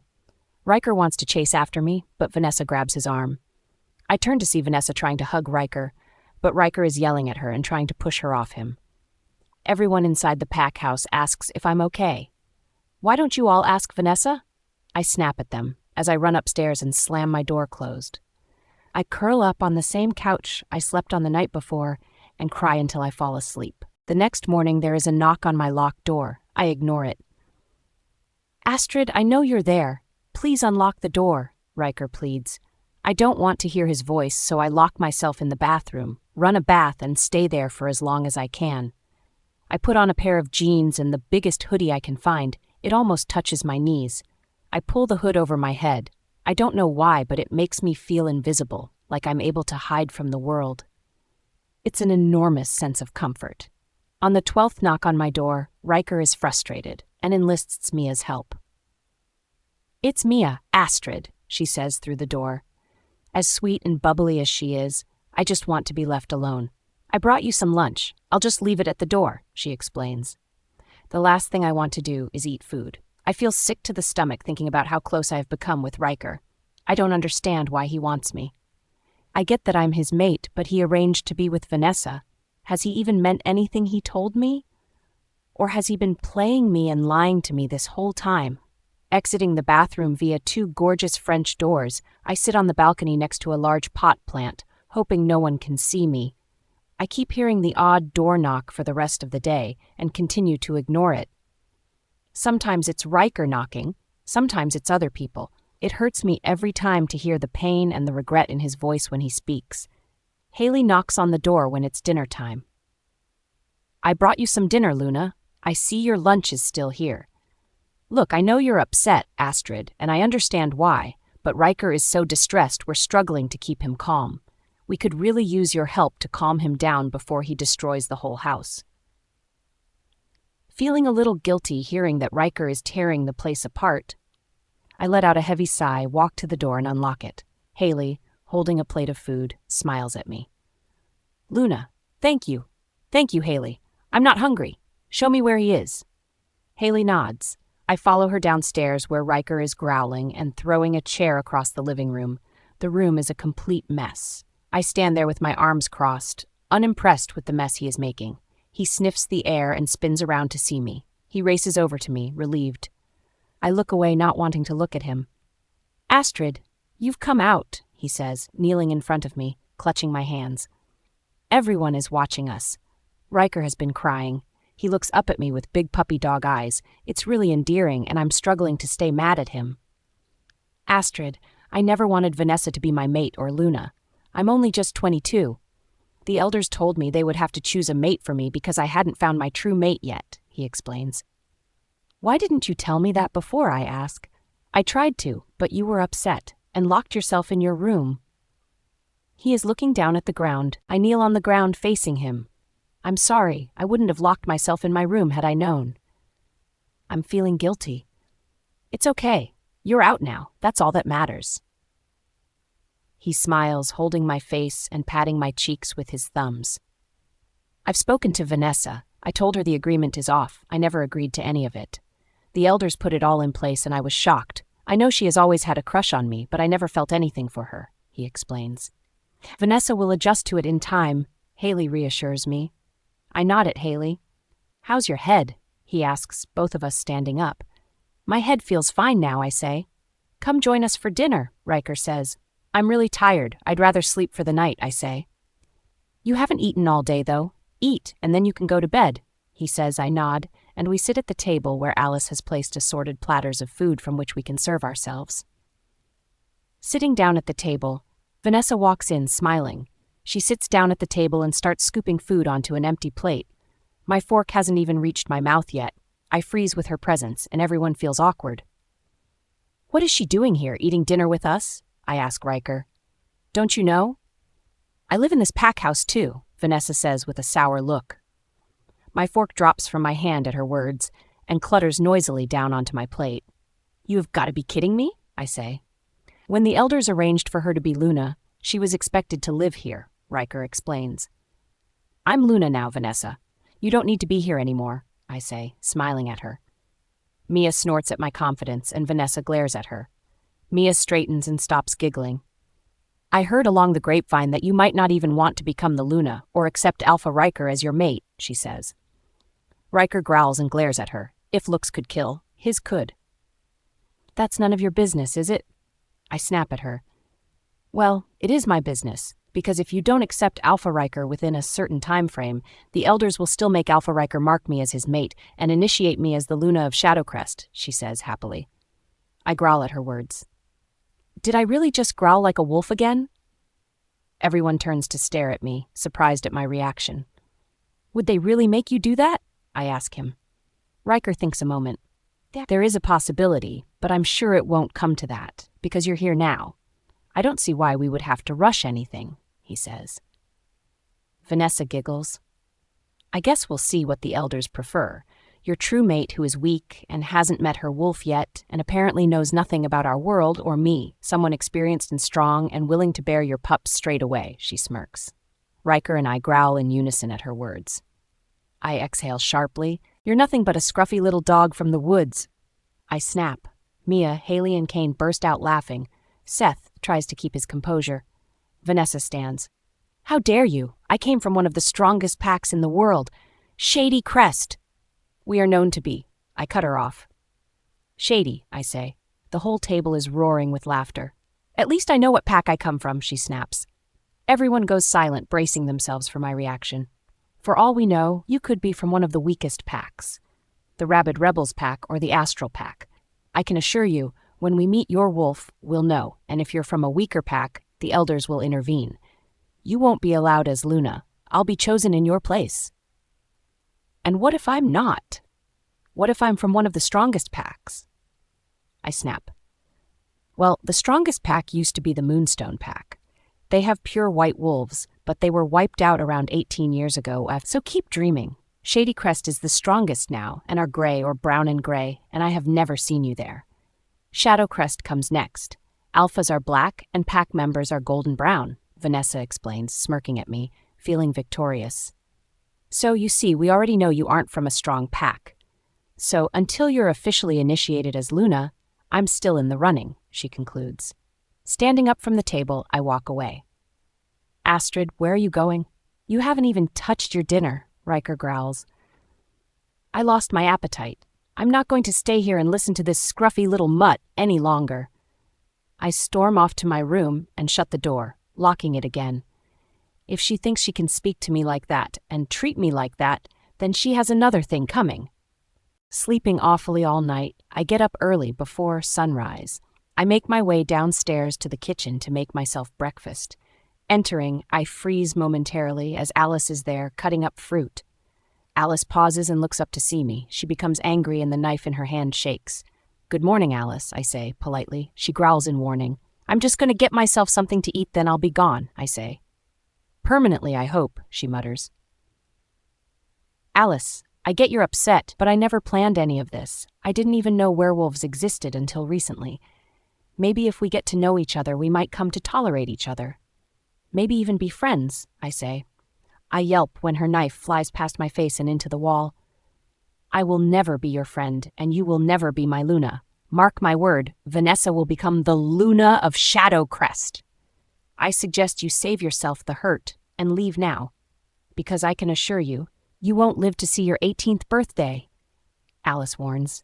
Did you just threaten to kill me? I ask in disbelief, looking at the knife in the wall.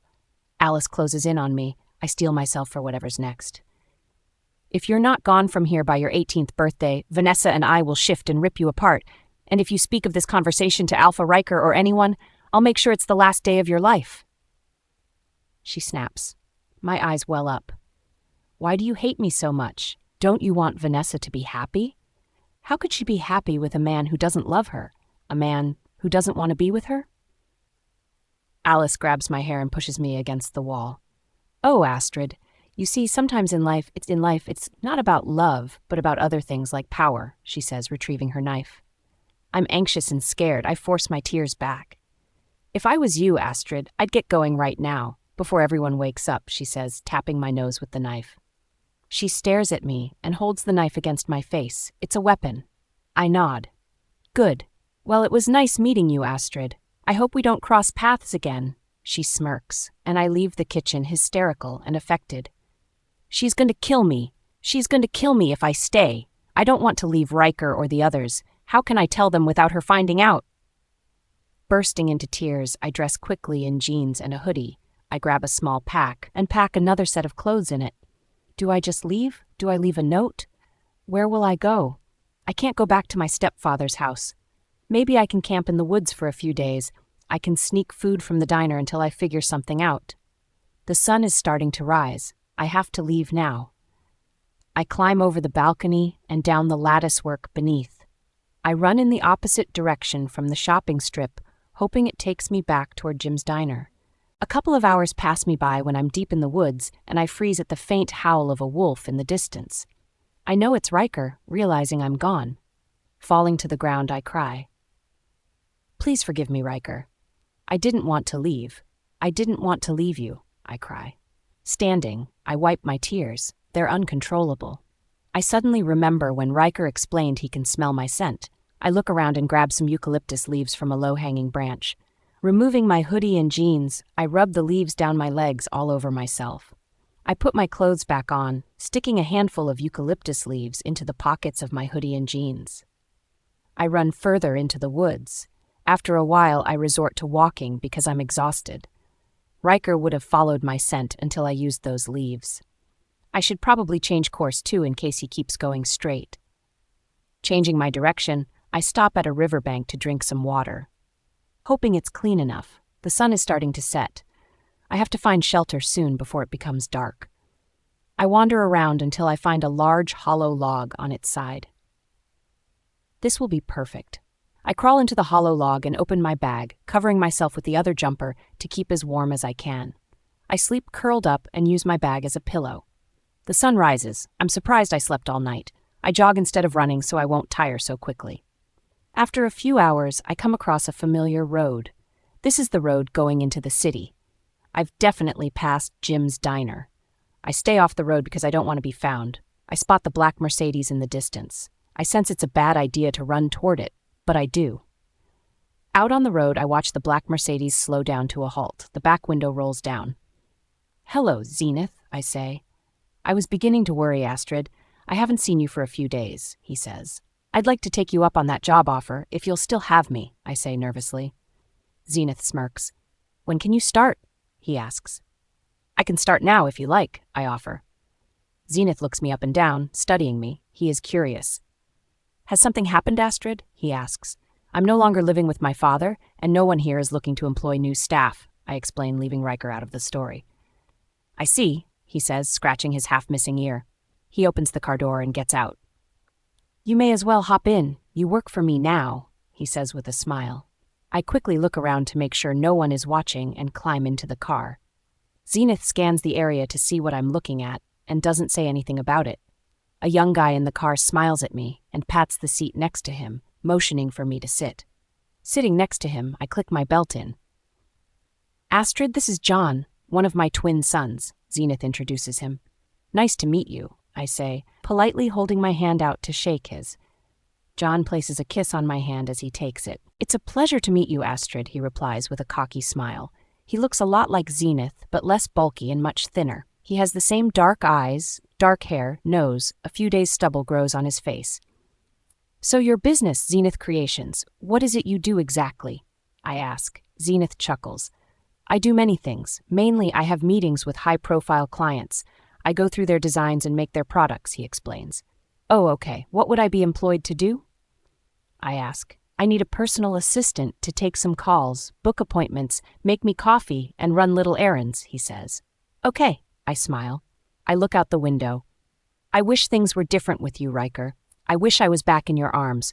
I wish Vanessa and Alice weren't part of the pack." "Astrid, I need to talk to you about something before we arrive," Zenith says with a smile. "I must say, it's very clever of you hiding your scent with those leaves. I suggest you leave them in your pocket." "How do you know I'm a werewolf?" I ask, surprised. Zenith's eyes change into his wolf's eyes. "I'm also a werewolf and the alpha of my pack." His eyes change back to his human irises. John is grinning. My chest suddenly feels tight and I start hyperventilating. "Stop the car, please," I yell.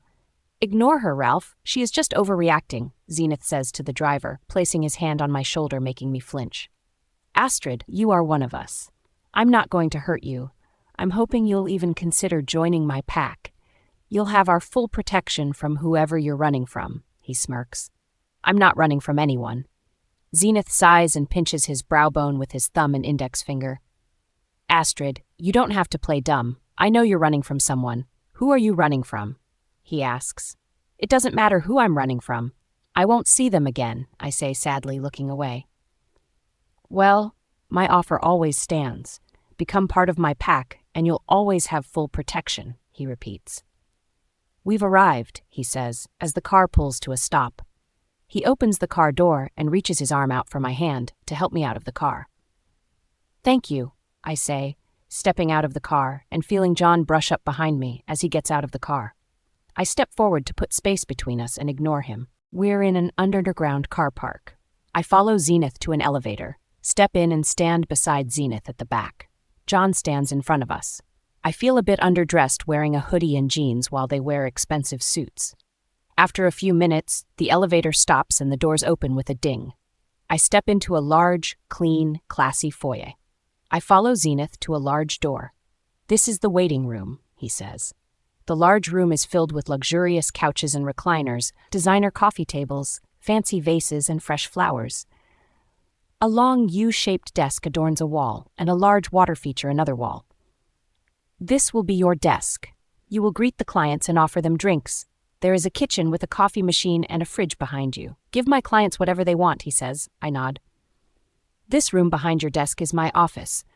Don't let anyone in until you have told me that they are here, via call. I will tell you when I'm ready for them. What if they refuse to wait and enter your office? I ask. Use your common sense. Do what you must, just don't let them in, he says. Okay, I say, exhaling and visualizing all sorts of possible scenarios in my mind. If you need to call a client, this screen has all client details. This screen here is your diary to book clients in. I have access to it on my laptop, he explains. Brooke is my assistant downstairs. If you need anything, call her. Her number is there on the desk, he says. Okay, I'll get her to bring you up a skirt, suit, blouse, pantyhose, and court shoes. There is a staff bathroom down the hall to the right. Have a shower, get changed, and put some makeup on, he says, smiling before leaving. Okay, I say, smiling at his hospitality. 10 minutes later, Brooke comes upstairs with a cream blouse, navy skirt suit, black pantyhose, and black court shoes in my size. Hello, I believe these are for you, she says, smiling. I'm Brooke. Brooke, nice to meet you. I'm Astrid. Thank you, I say, taking the outfit from her. Brooke is slim, petite, and has blonde hair and blue eyes. She wears a navy skirt suit, too. I have to go now, but if you need anything, feel free to call me, she says, smiling and going downstairs. I go into the bathroom, shower, and admire the gorgeous corporate attire, hanging it up on a hook. The hot water stings parts of my skin but feels glorious nonetheless. After an exhausting morning, it is exactly what I need. I push my feet into the black pantyhose and pull them up over my hips, letting the black elasticated waistband rest on my stomach. They're not too tight and they fit perfectly. I step into the navy skirt and zip it. It too fits me perfectly, like a glove. The cream blouse is silk. I tuck it into the top of the waist-high skirt and revel in the way it feels against my skin. I push my arms into the structured sleeves of the gorgeous navy blazer and step into the court shoes, which are my size. I find a brush and a bag of cosmetics under the bathroom basin. I brush my hair and scoop it up into a scrunched bun before applying some foundation, eyeliner, mascara, and red lipstick. I look at myself in the mirror. I feel and look $1,000,000. I'm ready to play Miss Corporate Barbie. I leave my old clothes, socks, and shoes in the vanity. With one final coat of red lipstick to my lips, I stuff the golden-cased lipstick into my blazer pocket and push the bathroom door open. I'm just about to take a seat at the desk when a man enters. I know him straight away to be James, John's twin brother. He looks me up and down like I'm a snack and whistles. You accepted Dad's job offer, I see, he says with a grin. I did. It's a pleasure to meet you, James, I say in a most polite manner. The pleasure is all mine, he says, taking my hand and placing a kiss on it, like father, like son. He winks at me and walks to the office to the right of Zenith's before stopping and turning to look at me. In case you haven't been told, this is my office. The one on the other side of Dad's is John's. We work together sometimes in Dad's office, he says, smiling. Nodding, I smile. The phone rings and I answer it in my best professional voice. Zenith Creations. Astrid speaking. How may I help you? I say. It's Dom Hayes. I need to see Zenith as soon as possible. Okay, sir. Please hold on a moment. I open the diary screen and find a free spot tomorrow. Mr. Hayes, I can book you in for 2 p.m. tomorrow, I offer.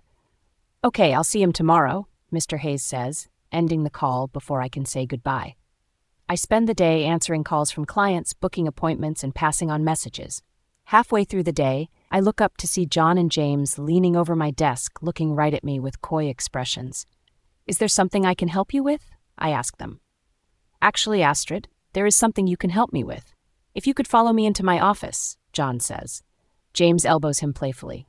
Don't mind him. He is just stirring, James says. We would both love a coffee, James says, winking and smiling.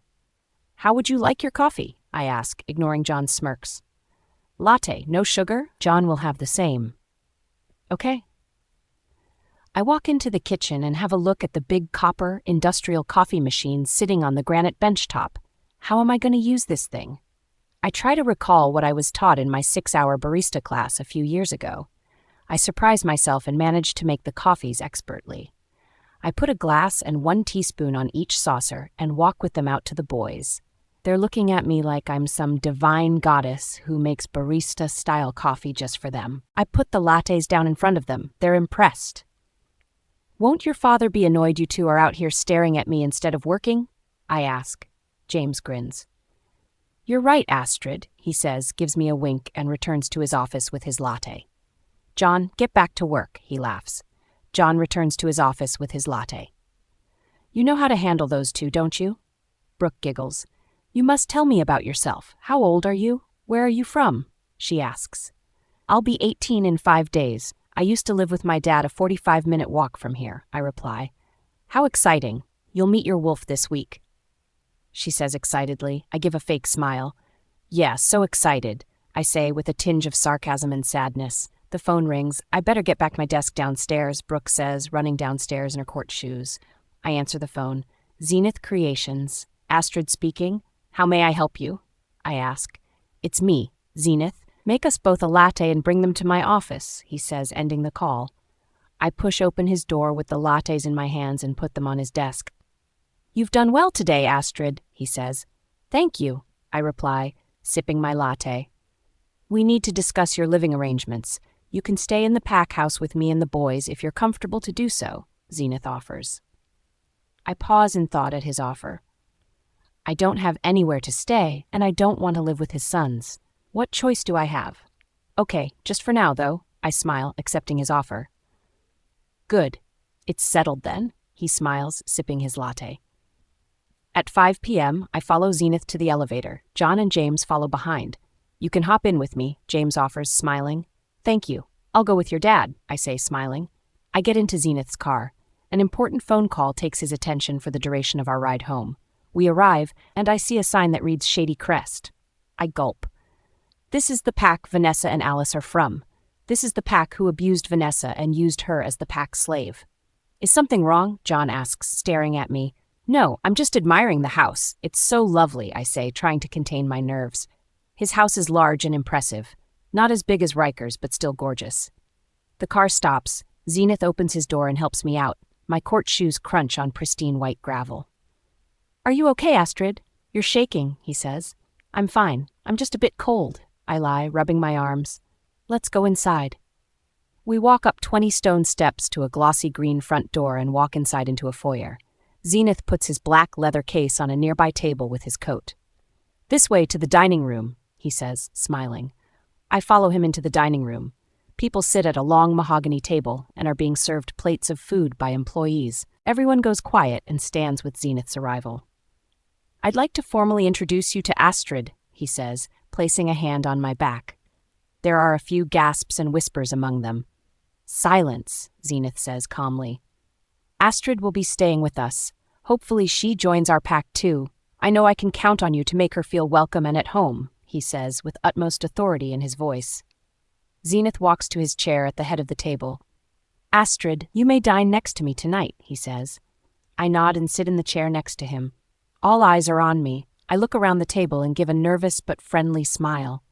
They all smile and nod. I realize they're excited I'm here. I begin eating, and one by one they introduce themselves to me. James sits next to me and John sits opposite me. The pretty girl next to John shakes my hand. "I'm Amelia, John's mate," she says, smiling. I look at John, tilting my head in surprise. "John, you never mentioned you had a mate," I say. "Oh, didn't I?" he says. James smirks. "I suppose you have a mate too, then?" I ask James. He smiles while eating. "No, actually, I haven't. Dad is telling me to choose one, though," he says, winking and brushing my leg with his under the table. I blush and look away. "Amelia, I'd love you to give me a tour of the house," I say, smiling at her. "I would love to, Astrid," she replies with a smile. We finish our meals and she skips around the table and links her arm with mine. "Let's tour," she says excitedly. Strange that Vanessa said she was a slave here and beaten. Everyone seems pretty civilized here. Everyone has been very nice. I might even get used to the boys flirting. I'm sure I can find out more information through Amelia. "This is the dining room," she giggles. She shows me through the kitchen, the hallways, and the bedrooms upstairs. "This is my room, mine and John's. This room over here is vacant. You can take this room if you like, then we will be near each other," excitedly. "Sure, I'll take it," I say, smiling. The room is simple and nice. It doesn't have a bathroom, though. "Where would I find the bathroom?" I ask. "Only the highest ranks here get their own bathrooms. There are a couple of communal bathrooms, one 2 doors up and the other down the hall. If you need anything, James' bedroom is next to yours." She smiles. "Oh, thanks. That's awesome," I say, hiding my unease. "You didn't bring anything with you. I'll give you a nightie to wear," she says, crossing the hallway to her room. "Thanks," I smile and accept the nightie and towels she comes back with. "Here you go," she says. "Have a good sleep. I'll see you tomorrow," she says, skipping to her room. In the bathroom, I lock the door behind me and shower. I return to my room in the nightie when I'm fresh and clean. I can barely sleep. Ryker is on my mind all night. I'm apprehensive and nervous about the wolf shift in 4 days. I get dressed, make the bed, and make my way downstairs to the dining room for breakfast.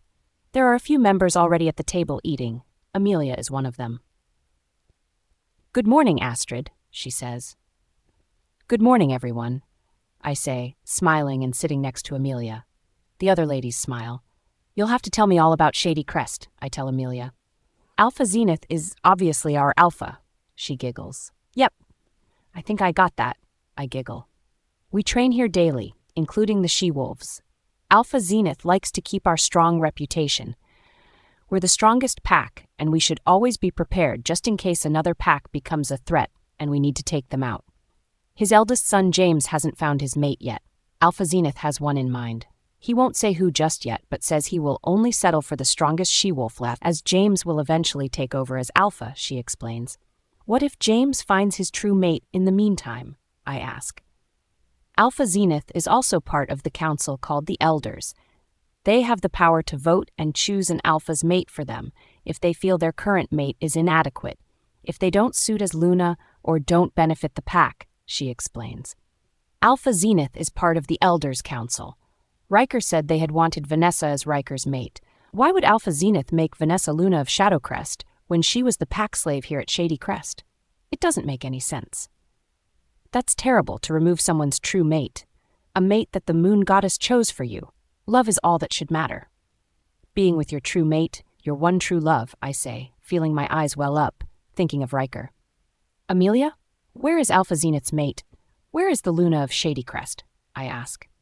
Amelia bites her lip and looks at the other 2 ladies sitting at the table eating breakfast. You see?" They quickly stand and bow their heads. Alpha Zenith walks into the room. "Astrid, good to see you're ready for work," he smiles. "Good morning," I reply nervously.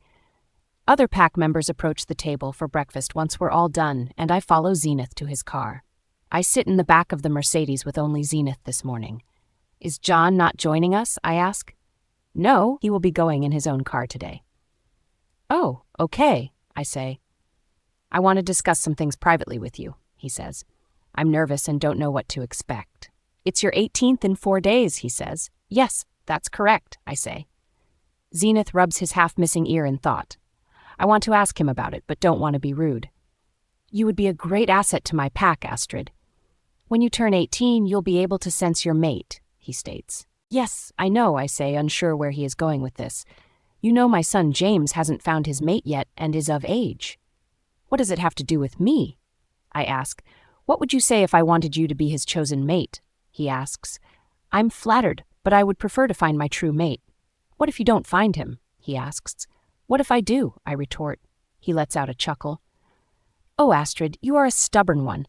Perhaps think about the idea for a few days, he says, smiling. Why would you want someone weak like me to be your son's mate? Wouldn't you want a strong she-wolf to bear his pups? I ask.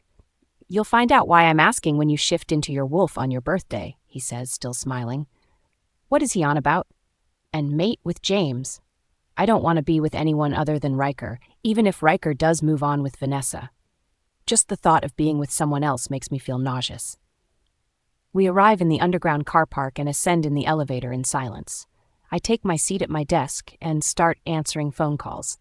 John and James go into their dad's office. James winks on his way in. Zenith Creations. Astrid speaking. How may I help you? I say. Tell the boss I got his special delivery here, he ordered, the caller says. Okay, and who is speaking? I ask. Beta Glenn, he replies. I put Beta Glenn on hold and call Zenith. Beta Glenn says he has your special delivery here, I inform him. Tell him to bring him up right away. Okay. I press the button for Glenn. Zenith says bring him up right away. I hang up the phone. That is weird referring to it as a him. The elevator dings and my jaw drops. Two men in suits drag a third into the room. The man's hands are bound behind his back, and he has a calico bag over his head. New and old blood stain the man's shirt. I contain a gasp. They drag the man past me nonchalantly and into Zenith's office. I hear the odd thump and agonized moans. It's quite confronting. The phone rings and I answer it. It's Zenith. Make some lattes, please, he says before hanging up. I gulp at the thought of going into the room. I don't want to see what's going on in there. I place 5 lattes on a tray and carry them to his office, using my hip to push the door open. I place the 5 lattes on the desk. All 5 men stare at me. Zenith wipes his hands clean on a wet rag. The man is unconscious on the ground. I stare widely in horror and bite my tongue. I can only see the back of him, but it's enough to know they've beaten him. Oh, don't worry about him, Astrid. He will be fine, Zenith smiles. Beta Glenn and Gamma Dan, Astrid, he says, introducing the men to me. My voice shakes as I stare at the man on the floor.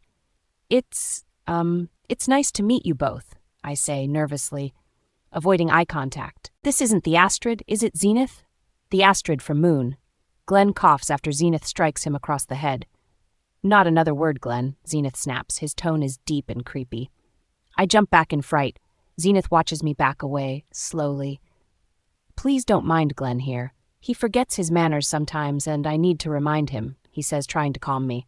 Take him back to the basement, he snaps. Glenn and Dan put the calico bag back over the man's head and drag him out of the office toward the elevator. I watch in horror and jump when a hand gently squeezes my shoulder. It's James. Sorry you had to see that, Astrid. I did tell Dad it wasn't a good idea, but he says it will toughen you up when you're, my mate, James says.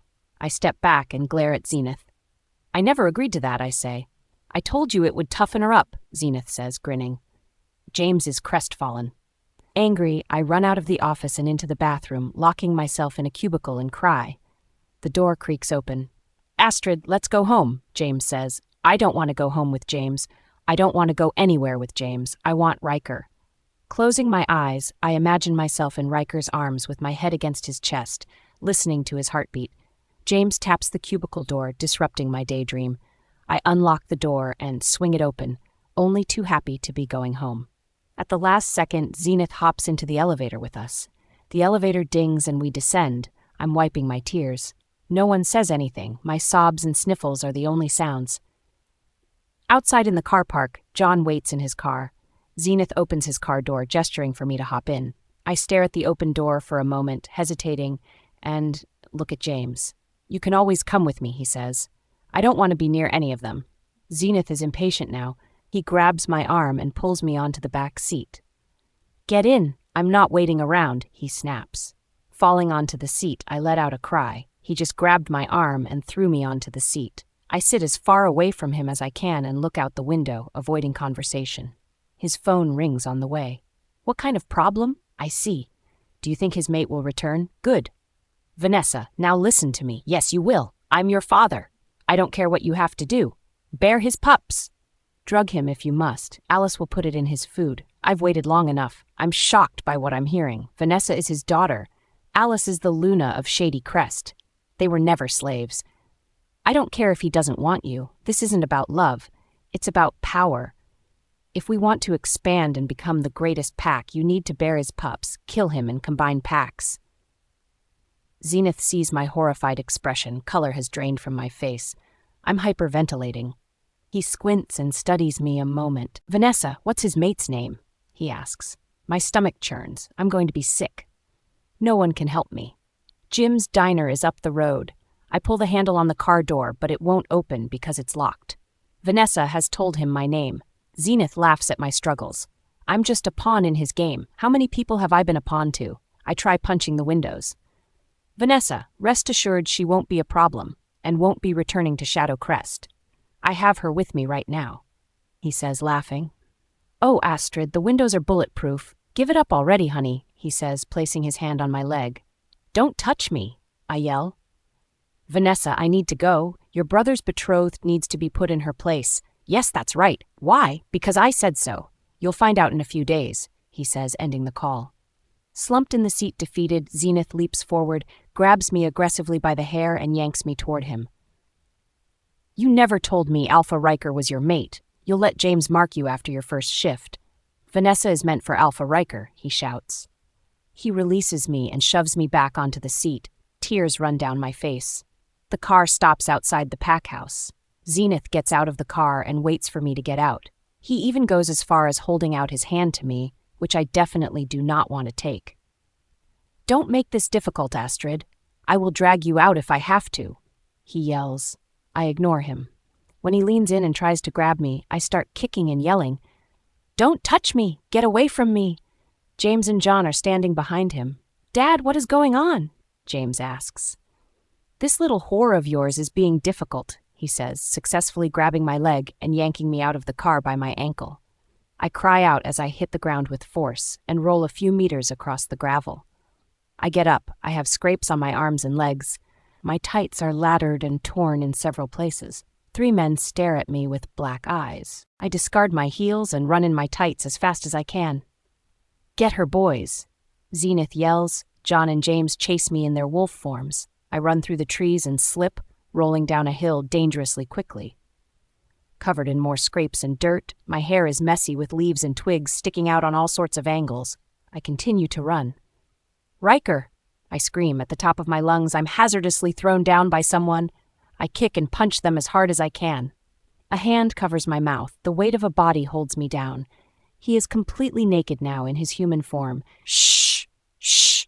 James whispers, stroking my face. Struggling to free myself, my movements are futile.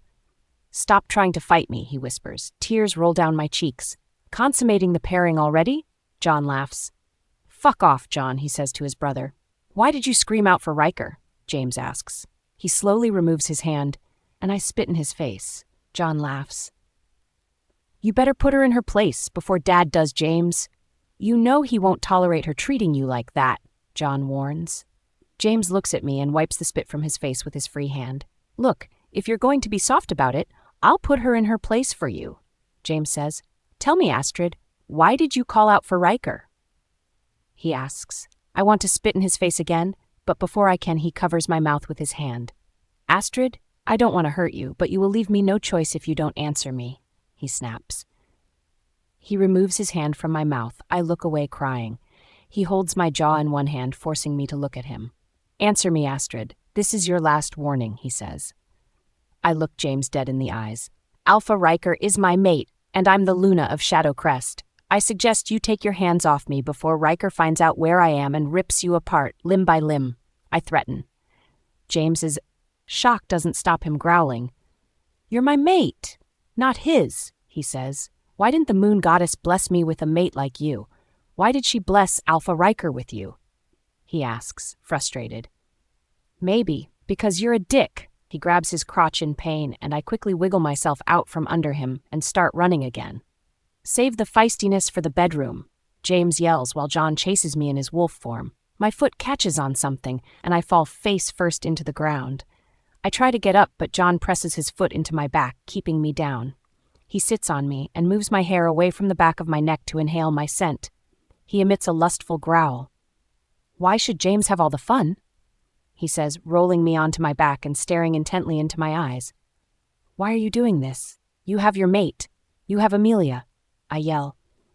"You're so beautiful and your body looks so juicy. I can't help myself. I need to have a bite," he says. His wolf fangs protrude and his face lingers near my throat. I scream as he is about to sink his teeth into my neck. His eyes full with hunger. A flash appears out of nowhere. James pulls John off me. "Are you fucking crazy?" he yells at John. "Not only did you almost mark my mate, you would have killed Amelia for marking another she-wolf," James yells. "I'm sorry. I couldn't help it. Don't tell Amelia," he says. "I'm not going to tell her anything. It's Astrid you need to worry about with Amelia." I let them discuss their issues and run again. They shift, catch me again, and James knocks me down. In human form, he holds my arms behind my back.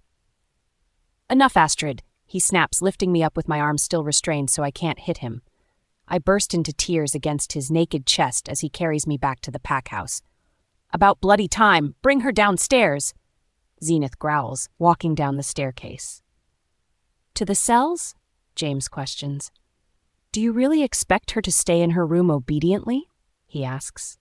"No, but," he says, "she'll keep in one of the cells until she has been marked by you. She won't be able to escape from there," Zenith points out.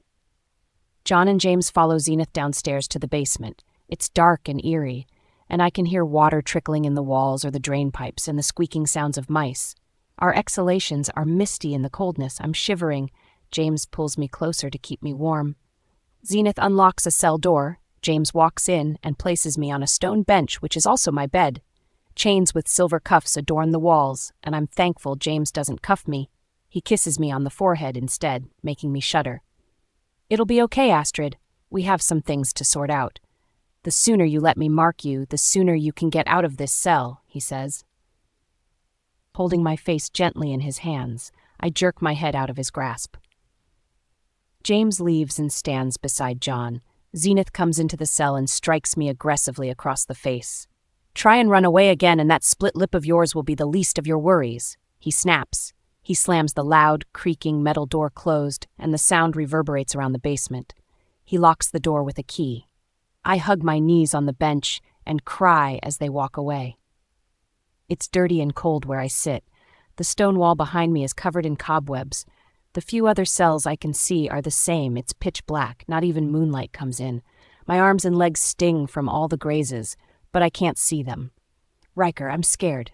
I'm so scared. Please save me. I want to be back in your arms." I cry out, but no one can hear.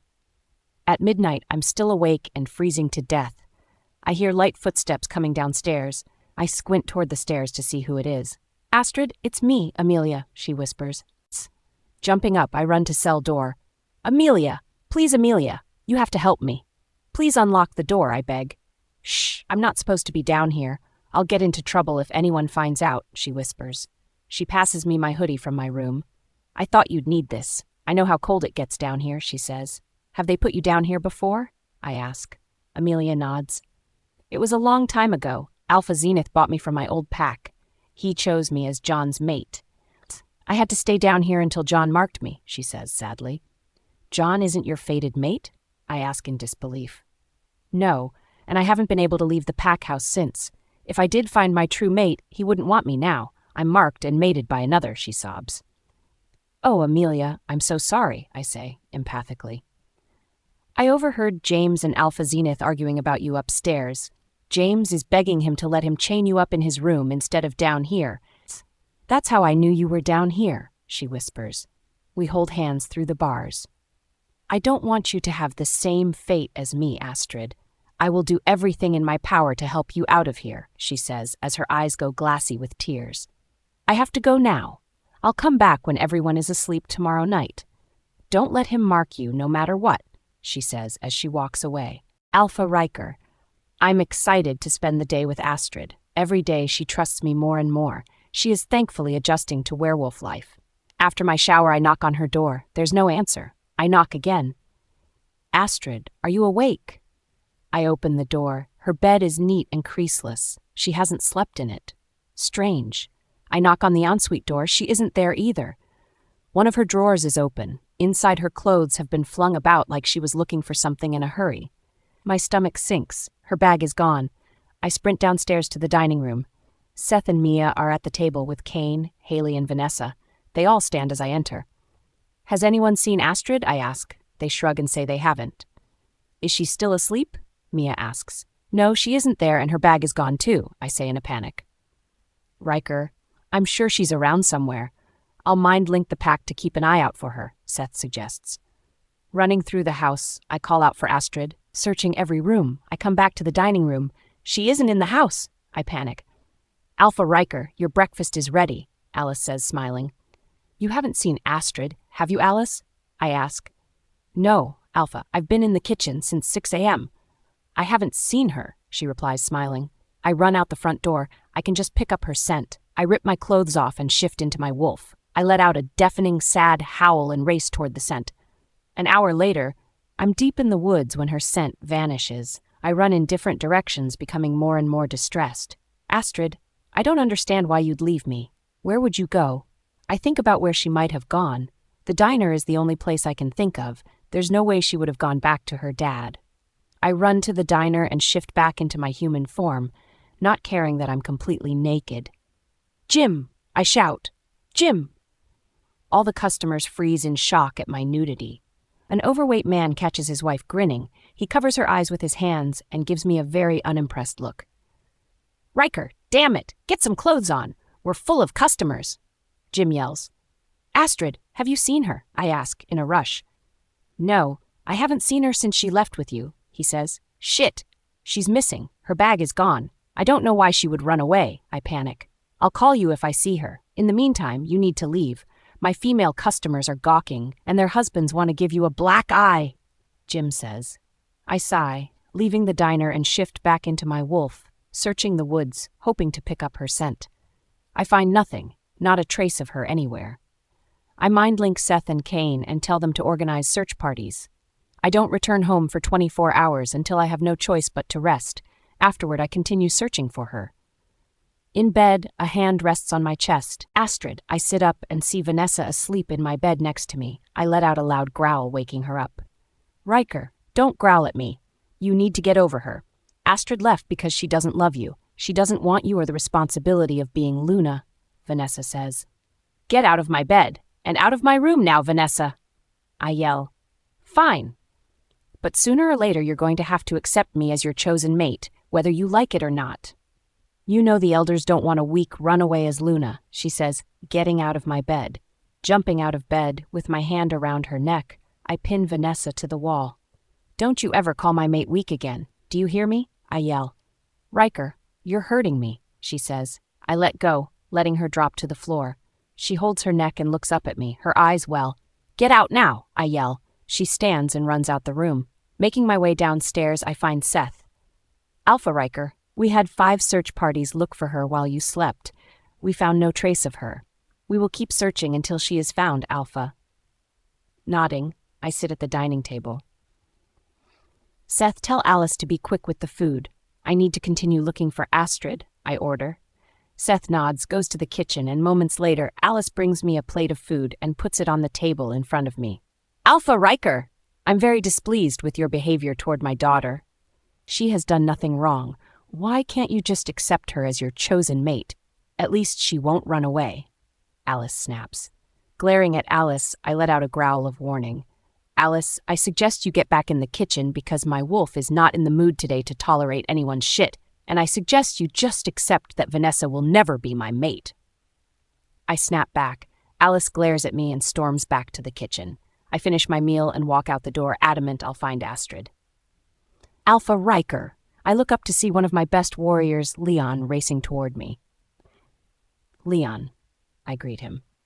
Alpha Ryker, we have some good news and some bad news. We picked up Astrid's scent in the city. It's faint, but it's her.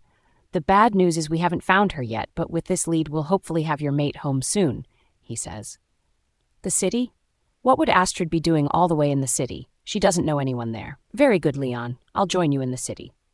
Show me where you picked up her scent, I command. I'll get Seth to drive us. It would be quicker in wolf form, but we can't look for her naked, Leon points out. Nodding, I mind-link Seth to get the car. On the way there, I'm hopeful we'll find her. I should have her back in my arms today. I just want to inhale her scent, feel the sparks between us, and taste her lips. We split up when we arrive in the city. It's definitely her scent, but it's so faint that it can't be followed. I decide we'll spend the day in the city keeping a lookout for her. Mind-linking Leon and Seth, I tell them, maybe she is working in one of the shops. It might be worth looking in the stores for her. I enter hundreds of stores. There is no sign of her, and her scent can't be picked up anywhere else. Nightfall nears when Seth mind-links saying he'll stay the night in the city to keep searching. Leon drives me back to the house for food and rest, promising to drive back in the morning when we'll take over from Seth. It's a very difficult drive home. I was so sure we would find her today. Arriving, Alice opens the front door. Alpha Ryker, I want to apologize for this morning. I was out of line. I hope you'll forgive me, she says.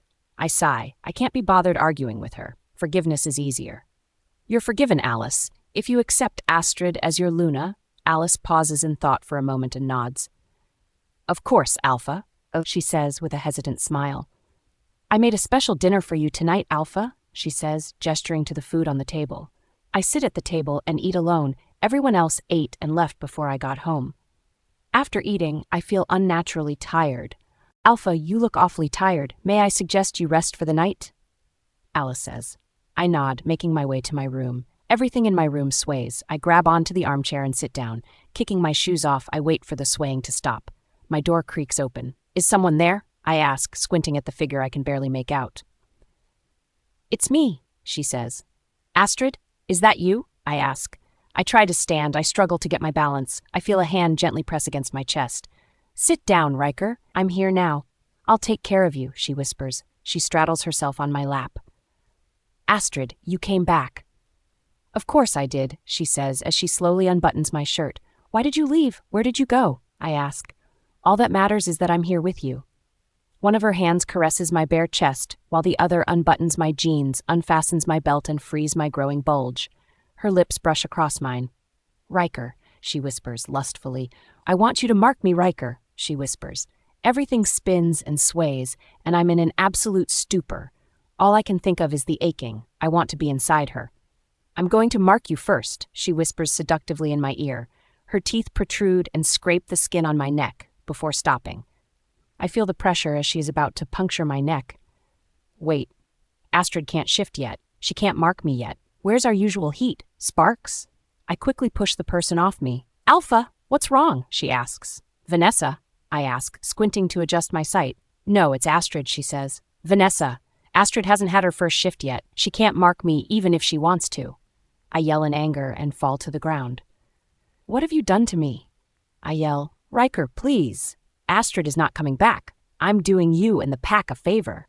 She yells. I try to mind-link Leon and Kane, but I can't connect. Did you poison me? I ask. Not exactly, she says. I try to crawl to my door. I'm about to lose consciousness. I fall into darkness before I can get to it. He is too heavy, Mum. We can't even roll him, Vanessa says. I squint, letting my eyes adjust. I haven't moved from my spot on the floor. My head is pounding and nausea creeps over me. I mind-link Leon and Kane for help. I'm still groggy but can see a bit clearer. Quick, do it now, Vanessa, Alice yells, shoving Vanessa toward me. Vanessa straddles me and bares her fangs over my neck. I want to push her off, but Alice hits me across the head with a heavy object. Her fangs just pierce my skin when Leon and Kane barge in and pull her off me. Alpha, are you okay? Kane asks. They drugged me. Vanessa almost marked me. I yell, angered. You have waited too long for your Luna.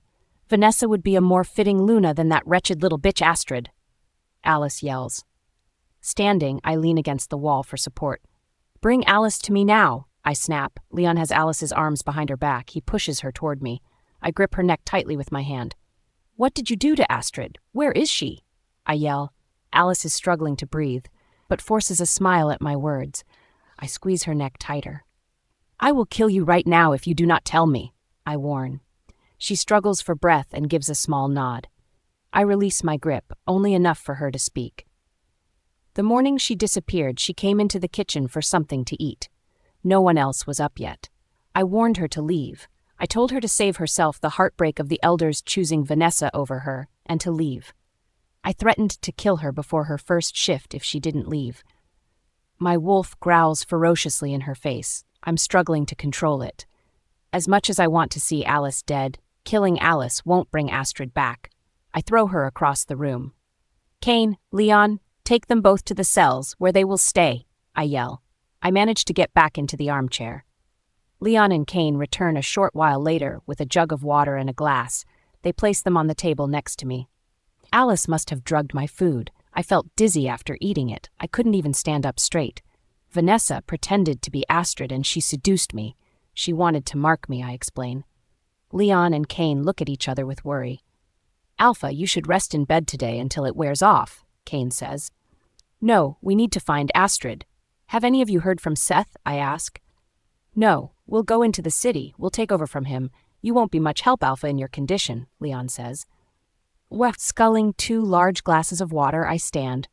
"I'm fine," I say, only to fall back into the armchair. "Come on, Alpha," Leon says, grabbing one arm and Kane the other, lifting me over to my bed. "Rest, Alpha. We'll mind link you the moment we hear anything or find her. I'll get Haley and Mia to check on you throughout the day. Mind link them if you need anything," Kane says. They leave, and not long after that, I'm asleep. I wake that afternoon and mind link them. "Any progress?" I ask. "I don't know how to tell you this, Alpha, but we haven't been able to mind link Seth or find him. He has gone AWOL." Kane links. Attempting to mind link Seth myself, nothing happens. Something must have happened to him. He wouldn't just disappear. He would have mind linked us. I link Kane and Leon. Keep searching for them both. Keep trying to mind link Seth.